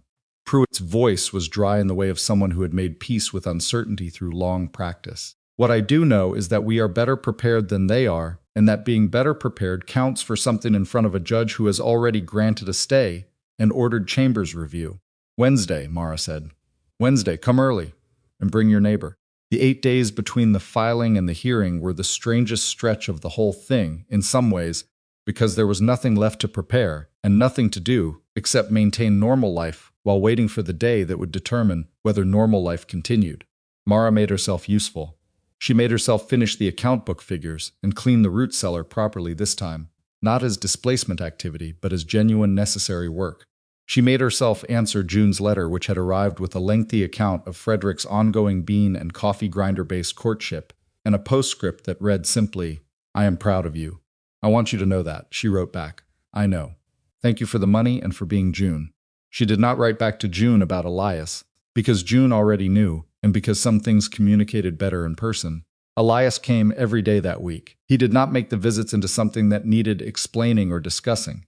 He came because there was work to do, and because he wanted to be there, which were reasons he had stated clearly enough that she no longer felt the need to examine them each time he appeared. He fixed the drainage problem on the east pasture that she had been monitoring since October, which involved a cold morning of digging that he did not complain about. He replaced the harness buckle she had mentioned weeks ago. He found a problem in the southwest fence she had not known about and fixed it before she had to decide whether to add it to the list. On the Thursday before the hearing, she came out to find him replacing a gate hinge that had been wearing since summer, and she watched him work for a moment from the doorway of the barn. The particular focused economy of motion that characterized everything he did with his hands, the way he checked his work twice before considering it finished, and she felt something that she did not have a precise word for. Not love exactly, or not only that, but something that included love and also included respect, and also included the particular relief of finding that a person is, on examination, exactly what they appeared to be, no worse. She had been let down by people presenting better than they were often enough that finding the opposite was its own kind of thing to reckon with. You don't have to do every fence on the property before Wednesday, she said. He looked up. He had the hinge in one hand and a screwdriver in the other. I know, but the hinge needed doing. The hinge has been like that since June, which is approximately how long it's been waiting for me to get to it. He went back to the hinge. I'm not doing it because of Wednesday. I'm doing it because it needs doing. She watched him for another moment. Elias, after this is over, whatever happens Wednesday, I want things to be different. He stopped what he was doing and looked at her. Not all at once, she said. But I don't want to go back to the way things were before October. The way we treated each other like fixtures. Like things that would simply always be there. She stopped. I want to do it properly. He was quiet for a moment. What does that mean to you? Properly, she thought about it. I want to have supper that I invite you to, instead of supper that happens because you're here. I want to ride out on a Sunday when there's no work reason to and just, she paused. I want to know you the way you know someone you've decided to know. Not just the way you know someone who's always been nearby. He looked at her. Something had changed in his face. Not dramatically, because he was not a dramatic person, but in the specific way of a man who has wanted to hear something for long enough that hearing it requires a moment to process. I'd like that, he said, all of that. Good. She looked at the hinge. Finished the gate. He turned back to it. She went back inside. And she stood at the kitchen window for a moment and watched him work and felt, for the first time in a long time, that the shape of the future was something she could actually see. Tuesday evening, the night before the hearing, Mara could not sleep. This was not unusual. She had not slept well since October, but it was worse than usual, the kind of sleeplessness that has a physical quality to it, a tension in the chest and behind the eyes that does not respond to any of the ordinary remedies. She lay in the dark for 2 hours and then gave up, got dressed, went to the kitchen, and built the fire up from its overnight coals, because the cold had settled in hard and there was no point trying to be comfortable about it. She sat at the kitchen table with a lamp and her original property note and read it from the beginning. Not because there was anything new to find, she had read it many times, but because it was the document that started all of this, and she wanted to sit with it the night before the hearing. She wanted to remember what she was actually defending, not the abstract concept of her property rights, not the principle of the thing, the actual note on paper in ink, with Clara Hatch's estate attorney's signature and her own, representing 6 years of payments and 4 years of work, and 62 acres that she had not inherited but had chosen, specifically, as the place where she intended to spend her life. She thought about Walt Fenner. She tried to think about him without anger, because anger at this stage was not useful. It was noise. She tried to think about him as a problem that required a solution, the way the drainage issue was a problem, and the hinge was a problem. The difference was that the drainage issue and the hinge had not been caused deliberately by someone who had looked at her life and decided she was disposable. That difference was hard to set aside, but she tried. What she understood about Walt Fenner, after weeks of building a case against him, was that he was competent and patient, and had a high tolerance for doing harm to people who could not easily fight back. She did not think he was stupid. Stupid men did not construct schemes this carefully, did not buy notes through family-connected holding companies, did not arrange for document deliveries with precisely scripted instructions to the carrier. He was intelligent in the specific way of people who apply their intelligence entirely to advancing their own interests, without spending any of it on whether those interests cost other people their lives. She thought about the farmer from the other case, the one Pruitt had mentioned 2 years ago, who had settled rather than fight. She didn't know who that person was. She would probably never know. But she knew that they had sold out at below market prices, and that Walt Fenner had profited from it, and that whatever had happened to them afterward was not something anyone had thought to track. That person was someone. They had had their own document box, their own account book, their own reasons for choosing their land. She hoped they were all right, wherever they were. She could not know that they were. She sat by the fire until the cold outside deepened, enough that she could hear it in the way the house settled, and then she went back to bed and lay there and looked at the dark ceiling and thought about Wednesday. and somewhere in the approach of 2 in the morning, she fell asleep without deciding to. They rode to Caulfield in the wagon again, Mara and Elias, because that was how they had ridden the first time, and because the day was too cold and the distance too far for anything else.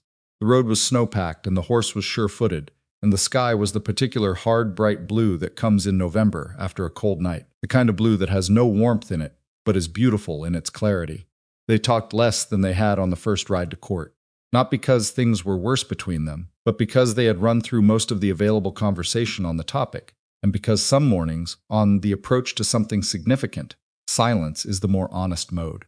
Elias drove, and Mara sat beside him with her hands in her lap and her document box on the seat between them. Halfway to town, she said, "Whatever happens today." He glanced at her. "Whatever happens, I am glad I fought it.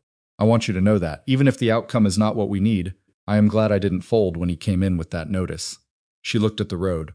"I would not have known how to live with myself if I'd just accepted it." "I know," Elias said, "and I'm glad you—" She stopped. "I'm glad you were here." He looked at her for a moment. Then he looked back at the road. "There's nowhere else I'd have been," he said.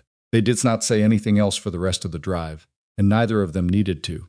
The courtroom was more full than it had been for the document production hearing, which surprised Mara until she thought about it and decided it shouldn't have. Caulfield was a small town and a land fraud case, with a forensic finding was not an ordinary Tuesday event.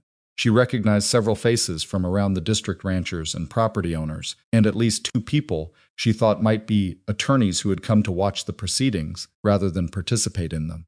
Oscar Tillman from the county clerk's office was in the back row. Garrett Webb, the hardware supplier who had testified about the August 3rd purchase date, was there as well, in his good coat. She had not asked any of them to come. They had come on their own. She sat down beside Pruitt at the plaintiff's table and did not look at Walt Fenner, who was present today, seated on the far side of the courtroom with Aldous Crane. She was aware of him the way you are aware of a weather event that hasn't arrived yet peripherally, without focusing on it. Pruitt leaned close. He brought a counter-examiner, a man named Hollis Brent out of the city. I've heard of him. He's credentialed. He'll say the adhesive trace is inconclusive. Can he say that credibly? Credibly enough to muddy the water? Yes. Pruitt set her papers in order, but he can't explain the recording failure. He can't explain the Meridian connection. And he can't explain Calvin Reese. She looked at Mara. We're fine. Judge Coles came in and the courtroom settled, and the proceedings began with the formal gravity that courtrooms impose on whatever happens inside them, which was both part of the system's legitimacy, and sometimes, Mara thought, a way of making the thing feel larger than the people in it. The first hour was Pruitt's. The full presentation of the forensic finding, the recording failure, the timeline evidence including Garrett Webb's ledger entry, and the Meridian Holdings connection with the Carl Voss relationship to Walt Fenner.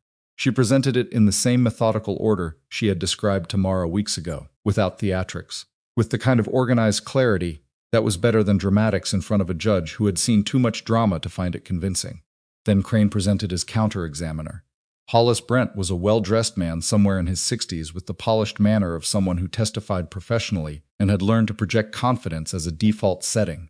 He acknowledged the adhesive trace finding and said that in his expert opinion, the trace was consistent with normal document handling, specifically with the process of separating and recollating pages during copying or administrative processing, which was a routine occurrence in busy legal offices and not indicative of fraudulent page substitution. He was articulate and credentialed, and Mara thought, watching him, very practiced at giving professional cover to things that needed covering. When it was Pruitt's turn to cross-examine Brent, she did it with the same economy of motion she brought to everything.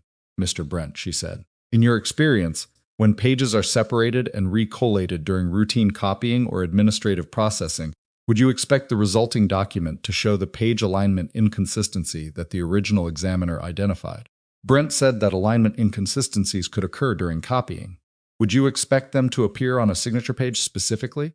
Brent said signature pages were handled with the same process as other pages. The original examiner noted that the misalignment was directionally consistent with the signature page having been inserted from a different document stack. Is that type of directional misalignment also consistent with routine administrative handling? A pause. It can be, Pruitt repeated. She did not elaborate on this. She moved to her next question. "Mr. Brent, were you provided with a copy of the drainage easement document that Mrs. Bellamy signed in March of this year? The document, she believes, may have originally contained the signature page in question." Brent said he had not been provided that document. So your analysis of whether the signature page was separated from a different document was conducted without access to the document it may have been separated from? A longer pause. I analyzed the document as presented to me. Thank you, Pruitt said, and sat down. Judge Coles was making notes. She had been making notes throughout, the steady, quiet notation of someone building a record, and Mara had been watching her face for signals the entire morning, and had concluded, by the end of Brent's testimony, that the judge was skeptical. Not certain judges were professionally careful about showing certainty, but skeptical in the way of someone who has heard a credentialed explanation and found it incomplete. Then Crane called Walt Fenner. Mara had not expected this. She did not think Pruitt had expected it either, because she felt rather than saw Pruitt go still for a fraction of a second before settling back into her professional composure. Fenner was not required to testify. Defendants in civil proceedings could decline. That Crane had put him on the stand meant one of two things. Either Crane had advised it as the strongest remaining move, or Fenner had insisted on it against counsel's recommendation. Fenner took the witness seat with the ease of a man who was comfortable in formal settings. He was well-dressed and composed, and he looked at the courtroom with the particular neutrality of someone who had decided in advance how this was going to go. Crane took him through a brief direct examination that established his version of events. The amendment had been properly executed. He had records of its preparation. The fence deadline was a standard clause he included in modification agreements when properties had known maintenance deferred past acceptable terms, and the acceleration notice had been issued in good faith after the deadline passed. He said all of this smoothly. He was a competent witness in his own behalf. Then Pruitt stood up. She began with the Meridian connection. She asked Fenner to confirm that Carl Voss was his brother-in-law. He confirmed it. She asked him to confirm that Meridian Property Holdings had acquired Mrs. Bellamy's note 8 months before the default notice. He confirmed it. She asked him whether he had discussed the Bellamy property with Carl Voss before the acquisition. Fenner said they had discussed many properties as part of normal business. Specifically the Bellamy property, Pruitt said, before Meridian acquired the note. Fenner says he may have mentioned it. You may have. And following that acquisition, you identified a fence repair timeline as the basis for default. Is that correct? The amendment that was not recorded with the county clerk, as required by the original note agreement? Fenner looked at Crane. Crane's expression did not change. Amendments of that type don't always require. The original note specifies in paragraph 11 that modifications affecting real property rights require filing with the county clerk within 30 days of execution. You are aware of that provision? A pause. The provision is subject to interpretation. The provision is 11 lines of standard legal language, Pruitt said. Were you aware that Mrs. Bellamy requested a copy of the amendment from your attorney and did not receive one? I understood she received a response. She received an acknowledgement, not the document she requested. Pruitt set down her paper and looked at Fenner directly. Mr. Fenner, if the amendment was legitimate and properly executed, why wasn't it provided to Mrs. Bellamy when she asked for it? The courtroom was very quiet. Fenner said that his attorney had managed the correspondence. You're a man who manages his own affairs carefully, Pruitt said. You acquired this note through a company connected to your family. You constructed an amendment with a specific deadline. You issued a 30-day notice with 1 business day before the holiday weekend. And when the woman whose property you were seeking to acquire asked to see the document you were using to take her farm, you did not provide it. She paused. Is there a reason for any of those specific choices? Crane objected on the grounds of argumentative questioning. Judge Cole sustained it, but looked at Fenner as she did. No further questions, Pruitt said, and sat down. The courtroom remained quiet as Fenner returned to his seat. He moved with the same composure as when he had taken the stand, but something had changed in the room. Not dramatically, not in any way that could be pointed to and named exactly, but the way a room changes when everyone in it has arrived at the same private conclusion and is waiting for someone with authority to say it aloud. Judge Coles called a 30-minute recess. Mara sat at the plaintiff's table and looked at her hands and breathed slowly and steadily, the way she breathed when she was doing something that required care. Pruitt was making notes. The courtroom emptied somewhat during the recess, and Elias came forward from the gallery and sat in the row directly behind the plaintiff's table. He didn't say anything. She was aware of him there the way she was always aware of him now, not as a distraction but as a kind of ballast, something that helped her keep her level when things were moving around her. You sustained the objection, Mara said quietly. She also looked at him when she did it, Elias said. Mara nodded. She had seen that too. When Judge Coles returned, she did not immediately announce a decision. She asked both attorneys a series of clarifying questions about the recording requirement, the timeline of the document's preparation, and the chain of title through Meridian Holdings. She asked these questions in the careful building way of someone who was constructing a complete picture and wanted to be certain the picture had no gaps.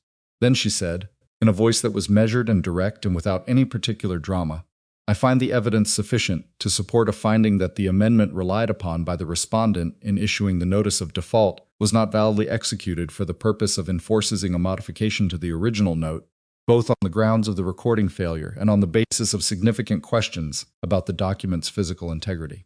The default notice is dismissed." She said several more things about the court's concern regarding the pattern of conduct, about the referral of certain findings to the county attorney for further review, about the restoration of the original note terms between the parties. But Mara heard them as if from a distance, because the word dismissed was filling most of the available space in her chest and her head and her hands, which had gone very still on the table in front of her. Dismissed. Pruitt's hand covered hers briefly on the table. "It's done," she said quietly. Mara looked at the dismissal order that the clerk was already preparing. She looked at the courtroom, at Oscar Tillman in the back row, at Garrett Webb in his good coat, at the attorneys who had come to watch, at Walt Fenner, who was speaking with Crane in a low, controlled voice and not looking at her. She turned. Elias was directly behind her, and his expression was the expression of a man who has been holding something very tightly for a long time, and has just been told he can put it down. She looked at him for a moment. Then she turned back to Pruitt, because there were documents to sign and procedures to complete and practical steps to take, and she was Mara Bellamy, and she finished what she started. But she let herself feel it. The dismissal, the relief, the specific shape of what had just been given back to her. Her land, her work, her 62 acres, the south barn roof with its three-color patch, the fence line with the reset posts, the east pasture drainage. The chickens she'd been hearing every morning for 4 years, as a sound so familiar she sometimes forgot to notice it. She noticed it now, even from inside a courtroom in Caulfield with November pressing cold against the windows. She noticed everything. Outside, the hard, bright November sky continued its work, indifferent to the proceedings below it as the sky always is. But inside the courtroom, in the row behind the plaintiff's table, Elias Mercer sat quietly in his better coat, and Mara Bellamy signed her name to the documents that confirmed what had always been true. The farm was hers. It had always been hers. The ride home from Caulfield was different from every other ride they had made to that town and back. It was not triumphant, exactly. Mara had expected, somewhere in the back of her mind, that a favorable outcome would feel larger, would arrive with some quality of release that matched the size of what had been at stake. What she found instead was something quieter and more complicated. The dismissal was real. The farm was secure. The documents she had signed in the courtroom clerk's office were in her satchel, and Dorothea Pruitt had walked her to the courthouse steps and shaken her hand and said, with the measured warmth of someone who did not give it cheaply, that this had been a good case to be part of. All of that was real. And yet the road home looked the same as it always had, and the horse moved at the same pace, and the November sky was the same hard, indifferent blue it had been that morning. And Mara sat beside Elias in the wagon and felt, beneath the relief, something that was almost disorienting in its ordinariness. She had been fighting for so long that she had organized her entire interior life around the fight. And now the fight was over, and the interior life needed reorganizing, and she was not entirely sure yet what shape it wanted to take. "You're quiet," Elias said. "I'm thinking." "About what?" She looked at the road. "About what I expected to feel, and about what I actually feel." She paused. "I thought it would be bigger." He considered this. "The feeling?" "Yes. I thought I would feel—" She stopped. "I don't know what I thought. Something more than this." "What is this?" She thought about it honestly, which was the only way she knew how to think about herself. "Tired," she said, relieved, grateful. "And also, a little bit like I don't know what to do with my hands." He was quiet for a moment. Then he said, "That sounds about right." She looked at him. "You've been doing something with your hands for 8 weeks straight," he said. "Research, document, telephone calls, court dates. You've had a direction every day." He kept his eyes on the road. "Now the direction is gone and you're still moving at the same speed.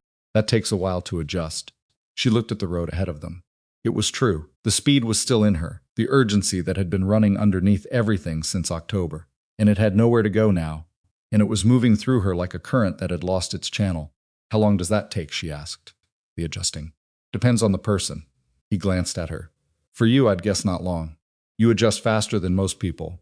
You don't know that." "I've been watching you for 8 weeks, he said simply. "I know." She let out a breath that was not quite a laugh. Outside, the snow-covered fields moved past them in the slow way of winter landscape, flat and white, and occasionally interrupted by a fence line or a bare tree. She had driven this road more times than she could count. She knew every turn and every rut in it. It was the road between her farm and the nearest town, which was the most ordinary fact of her life, and she was grateful for its ordinariness in a way she had not been before October. "Elias," she said. "Yes, I want to have supper on Saturday. A real supper one I plan and cook properly, not something that happens because you're here when the food is ready." She looked at him. "I'd like you to come, not to help, just to come." He looked at her. Something moved in his face, that same quality of processing, something that had been anticipated for long enough that receiving it required a moment. "I'll be there," he said. "Good." She turned back to the road. "I'm going to try not to burn anything." "I'll eat it either way," he said. "I know. That's not the point," but she was almost smiling when she said it. They told June that evening. Or rather, Mara arrived at June's door at dusk, and June opened it and looked at Mara's face and said, before Mara had spoken a word, "It's done," and pulled her inside. They sat by June's fire, and Mara told the whole of it. The testimony, Pruitt's cross-examination of Brent, Fenner on the stand, the judge's voice saying dismissed. And June listened with the concentrated attention she always brought to things that mattered, and did not interrupt until Mara was finished. Then June said the look on his face when Cole said dismissed. "What was it?" Mara thought about it. "Controlled," she said. "He was controlled about it. He's that kind of man." She paused. "But I think he was surprised. I think he genuinely expected to win. He's probably never lost before, not on this." Mara looked at the fire. "Pruitt said." The judge referred the findings to the county attorney. "Whether that leads anywhere, I don't know. But it's on record now. What he did and how he did it, that matters," June said. "Even if nothing comes of it officially. People hear things." "Yes." She looked at her sister. "People came to the courtroom who I hadn't asked to come. Oscar Tillman, Garrett Webb. 2 attorneys from the district." She paused. "I think some of them had their own reasons for wanting to see how it went." June nodded slowly. "Because they know he's done it before. Because they know the method, even if they don't know the specific cases." Mara folded her hands in her lap. He operated for years by counting on silence, on people not talking to each other, not comparing notes, not finding the pattern. She paused. "It's harder to operate in silence after a public court proceeding." June was quiet for a moment. Then she said in a different tone in Elias. Mara looked at her. "He was there," June said. "It was not a question. He was there. The whole time? The whole time." Mara looked at the fire. "I invited him to supper on Saturday." June's expression was the expression of someone who has been right about something for long enough that being confirmed in it has become more satisfying than surprising. "A real supper? Planned in advance." "Good," June said. And then, with the particular precision of someone who understood their sister, "You deserve that. Both of you." Mara did not answer this because June was right, and because some truths don't require elaboration. The county attorney's office contacted Pruitt in the second week of December with a request for the full case file and all supporting documentation. Pruitt called Mara to tell her and added that she did not know what, if anything, would come of it. County attorneys had discretion about which matters they pursued and which they deferred, but that the request itself meant someone had read the judge's referral and decided it warranted a closer look. "Walt Fenner knows about the request," Pruitt said. "How do you know?" "Because Aldous Crane called me this morning and told me, on behalf of his client, that Meridian Property Holdings was prepared to offer a full release of the note and deed of trust in exchange for a mutual release of all claims arising from the dispute." Mara was very still. "He wants to give up the note. He wants to close this out before the county attorney gets deeper into it," Pruitt said. "If they find what I think they'll find when they pull his at other transactions, he has problems that extend well beyond your farm. And the mutual release, that means I can't pursue claims against him. Civil claims arising from this specific matter." Yes, Pruitt's voice was measured. "What the county attorney does is separate from what you and I agree to. The criminal question, if there is one, is not yours to waive." Mara thought about this for a long moment. She thought about the other farmer, the one who had settled 2 years ago and disappeared from the record. She thought about what it would mean to accept a release that made the civil dispute go away cleanly and left the county attorney's investigation intact. "If I accept the release," she said, "does it affect the county attorney's case?" "No. The referral is independent of any civil settlement between you and Fenner. The county attorney is looking at potential criminal fraud, which you don't have authority to settle or waive. Then what does accepting the release give him? Closure on the civil matter. No lawsuit from you. And the knowledge that he no longer has to deal with this specific case in public proceedings." Pruitt paused. "What it gives you is clear title to your property with no further dispute, a full release of the note obligation, and the end of any counterclaim risk." What counterclaim risk? Small, but real. Crane could argue weakly that you had obligations under the original note that remained outstanding. A release eliminates that argument entirely. Pruitt was quiet for a moment. My advice, Mrs. Bellamy, is to take it. You've won the dismissal. The county attorney has what they need. Taking the release doesn't help Walt Fenner in any meaningful way, and it gives you your farm free and clear. Free and clear. Those two words landed with a weight that was different from all the other words in the conversation. Let me think about it until tomorrow, Mara said. She spent the evening thinking. She walked through every room of her house, which she did sometimes when she needed to think with her whole body rather than just her head. She stood in the kitchen where the notice had landed in her biscuit dough in October. She stood in the front room where she had sat with her document box in the first days, sorting through papers until midnight. She went out to the barn where the patch on the south roof was still holding and would hold until spring when she could replace it properly. She walked the fence line that Elias had reset in November, posts solid in the ground now, wire tight. She thought about clear title. She thought about a note that had required monthly payments for 6 years and would now be gone. She thought about the money she had spent on Pruitt's fees money that would have taken years to replace in the original terms, and what freedom from the note payment every month would mean to her operating budget going forward. She called Pruitt in the morning. Accept the release, she said, on the condition that it explicitly states release does not affect any investigation by the county attorney or any law enforcement authority. I'll have that language in the agreement, Pruitt said. Crane will accept it. He has no choice. And Pruitt, Mara paused. Thank you for all of it. A brief silence on the line. This is what the work is for, Pruitt said. Days like this. The release was signed on a Thursday, 6 weeks after Walt Fenner had failed to call, on the Friday Pruitt had given him. Mar signed it at Pruitt's office, with Pruitt across the desk and the fire going and a cup of coffee at her elbow that she actually drank this time. The document was 2 pages. She read every line. She signed the second page. When she walked out of Pruitt's office into the December street, she owned her farm. Not in the complicated, encumbered way of someone who owes money on it and makes payments on it and has to account for it in every financial decision. She owned it the way you own something that is simply yours, without reservation, without the background noise of obligation that she had been carrying. For so long, she had stopped noticing its weight until it was gone. She stood on the street for a moment and felt the weight's absence. It was not dramatic. It was the sensation of putting down something heavy that you've carried long enough to forget you were carrying it. Then she got in her wagon and drove home because she had animals to feed. Saturday supper was not perfect. Mara had planned it carefully. She was a planner by nature and by necessity, and the planning had been sound. A good cut of beef from the Harmon farm down the valley, purchased Thursday. Potatoes from her own root cellar. Preserved green beans she had put up in August, the good ones from the second planting. A pie made from dried apples, which she was better at than fresh, because dried apples behaved more predictably. The pie was fine. The potatoes were fine. The green beans were excellent. The beef was the problem, or rather the timing of the beef was the problem, because she had misjudged the heat of her oven, which ran hotter than she habitually accounted for, and the result was a roast that was done on the outside and slightly more done than intended on the inside as well, and she knew it when she cut into it.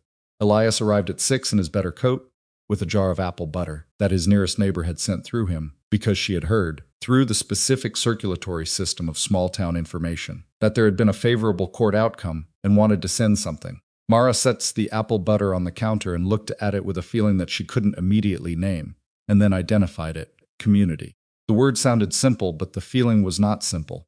It was the feeling of discovering that more people had been paying attention than you knew. She told Elias the beef was overdone when she put it on the table, because she did not see any point in pretending. It's fine, he said, which was what she expected him to say. It's a little dry, she said. There's gravy, he said, and reached for the gravy boat, and that was the end of the discussion about the beef. They ate without ceremony, because that was how both of them ate, and they talked about the release, about the county attorney's investigation, about what clear title actually meant in practical terms. She told him about the note payment she would no longer be making every month, and what she intended to do with that money. The south barn roofed properly this spring, a better drainage solution for the east pasture, and a portion set aside in reserve because she had learned at some cost what it felt like to face crisis without sufficient reserves. He listened to all of this with the attention he always brought to things she said, and when she finished he said, "What do you want to do with the place? Long term." She looked at him across the table. It was a real question, and it deserved a real answer. "Expand the poultry operation," she said.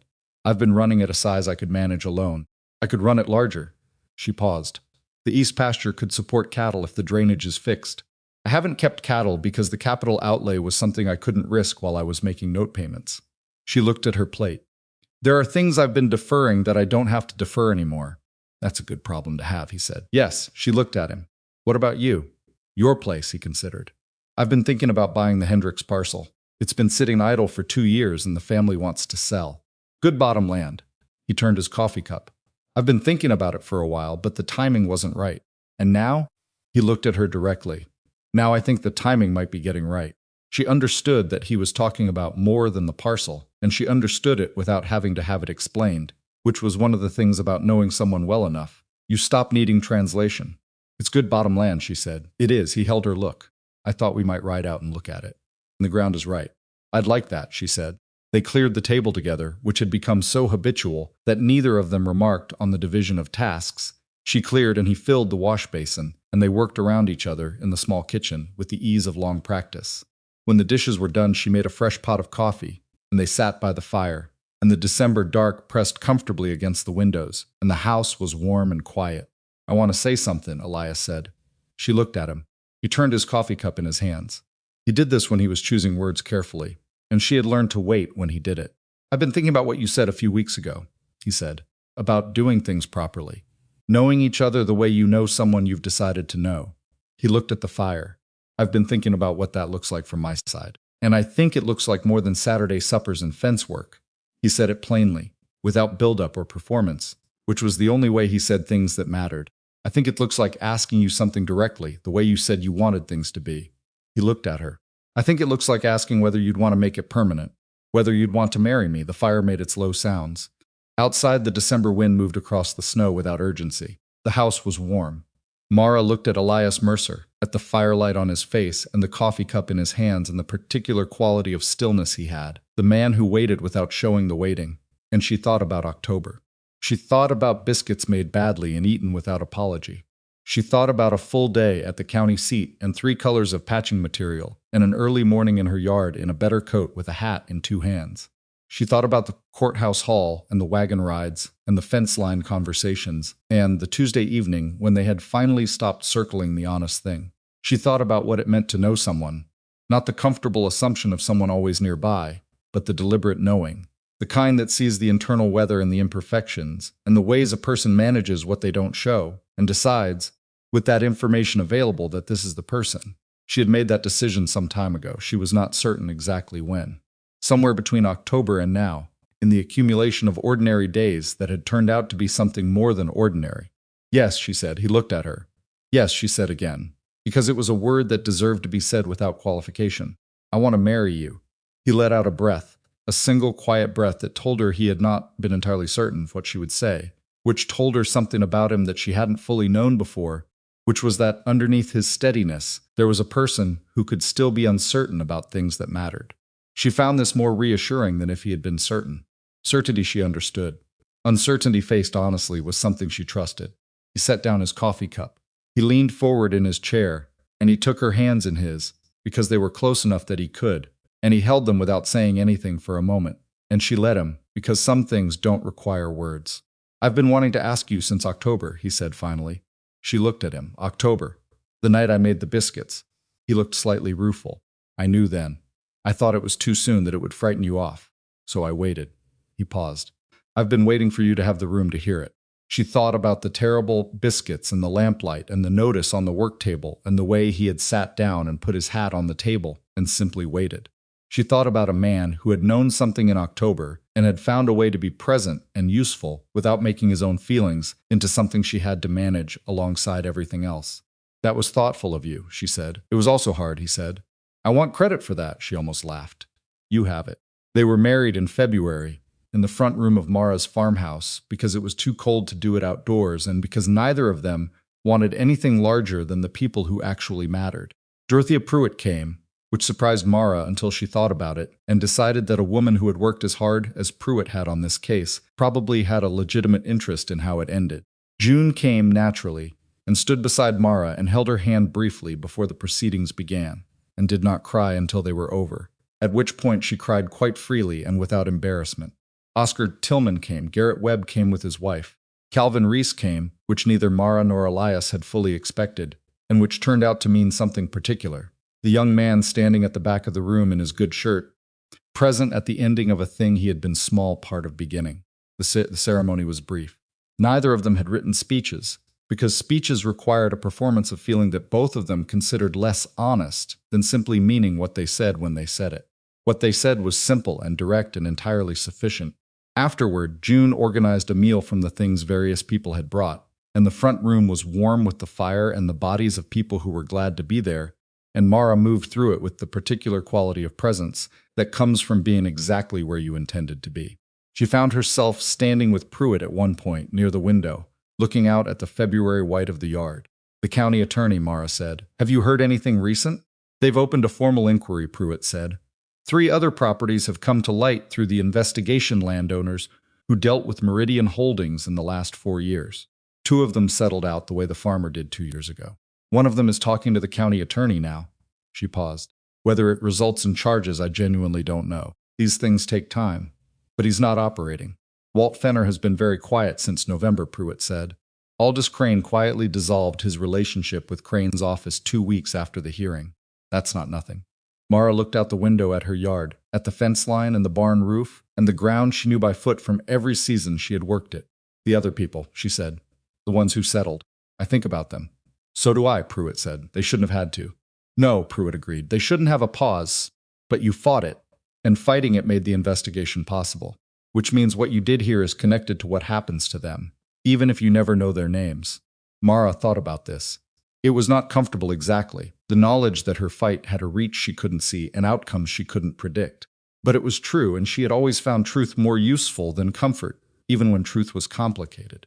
"I hope it helps them," she said. "It already has," Pruitt said simply, "whether they know it yet or not." Spring came slowly that year, the way springs do in hard country, not arriving so much as accumulating degree by degree, until one morning the ground was soft enough to work, and the kitchen garden could be turned, and the livestock could be moved to the pasture they'd been looking at through the fence for 3 months. Elias bought the Hendricks parcel in March. He did not move immediately. There were structures on his existing property that needed resolving and practical questions about how to consolidate the 2 operations efficiently, but the deed was in his name, and the land was in the process of being understood, which was how both of them thought about property. Not as a possession, but as a responsibility you took on with your eyes open. They worked the 2 farms with the same practical division of effort they had brought to everything else. Not equal in every task, because they had different strengths and the farms had different needs, but balanced in the way of people who have decided to make something work and are willing to solve the actual problem rather than the theoretical one. There were days when it went smoothly and days when it didn't, because that was the nature of farming and of marriage, and of 2 people who had both been managing alone long enough to have strong opinions about how things ought to be done. Mara had opinions, Elias had opinions. They disagreed about the drainage solution for the east pasture.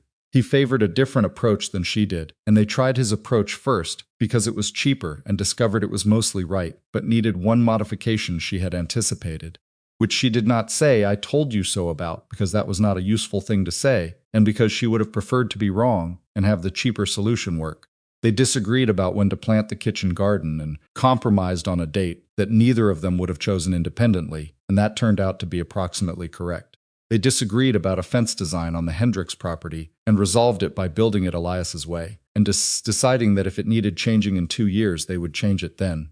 This was not because conflict was easy. It was because they had both decided, by the time they were working through these ordinary disputes, that the thing they were building together was worth the friction that building anything real inevitably produces. Love is not an absence of friction. It is a shared commitment to keep working despite it. June told Mara this once in a different context, and Mara had filed it away and found that it was accurate. June, by the way, married Frederick in April, the man from the dry goods store who had opened with dried beans and progressed, over the course of a long winter, to other topics. He was a quiet man with a good sense of humor and a patience for June's directness that suggested he understood what he was getting and had decided it was exactly what he wanted. Mara liked him immediately, which was not always the case with people June chose, and she told June so, which June said was the nicest thing she'd ever said to her, which was probably an exaggeration but not by much. There are things that Mara Bellamy understood by the end of that first year that she had not understood before October. She understood that the most dangerous kind of opponent is not the loud one, but the patient one, the person who constructs a trap slowly and carefully and without announcing their intentions, betting that by the time you see it clearly it will be too late to dismantle it. Walt Fenner had operated for years on the assumption that individual people, facing an organized and well-resourced opponent alone, would calculate the cost of fighting and decide it was too high. He had been right about that calculation for long enough that he had stopped considering the alternative. What he had not accounted for was connection. Not the romantic kind, though that was part of it. The larger kind, the way that people who pay attention to each other build a web of obligation and loyalty that is invisible until it is tested, and then turns out to be structural. Elias at the county seat. June with $300 and the firm conviction that people who love each other lend money without conditions. Oscar Tillman in the back row, Garrett Webb with his ledger. Calvin Reese in his good shirt at the back of a wedding he hadn't been sure he deserved to attend. Dorothea Pruitt, who had seen enough cases like this to recognize the method and enough of Mara to recognize the fighter. None of them had been arranged. None of them had been planned. They had assembled out of ordinary relationships, the kind built through years of small interactions, through showing up, through the accumulation of the particular currency that is attention paid, and help offered, and presence maintained without calculation. Walt Fenner had operated alone through legal instruments and organizational distance. Mara had won through people. She thought about this sometimes, in the way you think about things that have revealed themselves to be true through hard experience. She had not, before October, fully understood what she had. She had known that Elias was a neighbor and a friend, that June was her sister, that various people in the district were known to her, and she to them. She had not understood that this was infrastructure, that the years of ordinary connection were a kind of wealth that didn't appear in account books, but was real in the way that account books only capture a portion of what is real. She understood it now. She also understood something about herself that she had always suspected but had not had occasion to test at the level of her most significant stake. She was not a person who folded. Not because she was exceptionally brave. She had been afraid throughout, afraid in the courthouse, and afraid at night when the 30-day clock was running, and afraid in the moment before Judge Coles said the word dismissed. Fear was present. It had simply not been in charge. The thing that was in charge was a stubborn and not entirely rational conviction that what she had built was worth the cost of defending it, and that accepting Walt Fenner's assessment of her situation was something she could not do and remain herself. This was not a universal truth. She was careful about that. The other farmer, the one who had settled, had made a different calculation, and she did not judge that calculation. She did not know what resources that person had, what pressures, what the particular arithmetic of their life looked like when they weighed the cost of fighting against the cost of losing. People make the decisions they can make with what they have. What she had financially, emotionally, in terms of the specific people around her, had been sufficient to fight. That was not virtue, it was in large part luck. But she had also looked. When she could have accepted the notice and started making arrangements, she had gone to the county clerk's office instead. When she could have trusted that the documents she'd signed were what they appeared to be, she had compared dates and found a hardware receipt. When she could have fought the case she had and nothing more, she had told Pruitt about the drainage easement and the messenger's instructions. And Pruitt had pulled the thread that unraveled Fenner's document. Looking was a choice. Looking carefully was a habit. And the habit had mattered as much as anything else. On the first anniversary of the October evening, when Elias had made his terrible biscuits, they had supper at the kitchen table, and Mara told him what the date was, which he had not remembered. He looked at her and then looked at the table and laughed. A real laugh, one of the ones that came from genuine surprise, and said he could not believe she remembered the exact date. "I remember it because it was the night he came," she said. "And the two things are connected now. The biscuits and Fenner. The biscuits and you," she said. "Fenner is barely in the memory. You're in all of it." He looked at her across the table. The fire was going behind him, and the October dark was outside, and the kitchen smelled like the supper she had cooked properly. This time, the timing right, the heat accounted for. "I was thinking," he said, "about what you said on the wagon ride home from the hearing, that the feeling was smaller than you expected." "Yes. Has it gotten bigger looking back?" She thought about it. "No," she said, "it stayed the same size. But I understand now that that's the right size." She picked up her fork. "I thought winning would feel like something arriving, but it turned out to be more like something returning, like getting back to the right level after being tilted for a long time." She paused. "That's a smaller feeling than arriving, but it lasts longer." He thought about this. "That's true," he said. "I've been thinking about something similar, about what I expected this year to be and what it actually is. And it's harder than I expected," he said. "In the ordinary ways, the work, the decisions, the disagreements about fence designs," he held her look. "And better than I expected in the same proportion. Not in a dramatic way. Just more than I had before in every direction." She looked at him. She thought about the Hendricks parcel and the drainage solution, and the Thursday morning arguments about the kitchen garden, and the way they moved around each other in the small kitchen now, which was nothing like the careful navigation of relative strangers, and nothing like the comfortable inattention of people who had stopped seeing each other clearly, was something else. The specific negotiation of two people who had decided to share a life, and were doing so with full awareness of what that meant. Yes, she said, more in every direction. They ate their supper. The fire burned. The October night did its work outside, and neither of them said anything for a long time, because the silence was the right one, the kind that doesn't require filling, the kind that comes from two people who are sufficiently present with each other that silence is a form of conversation rather than an absence of it.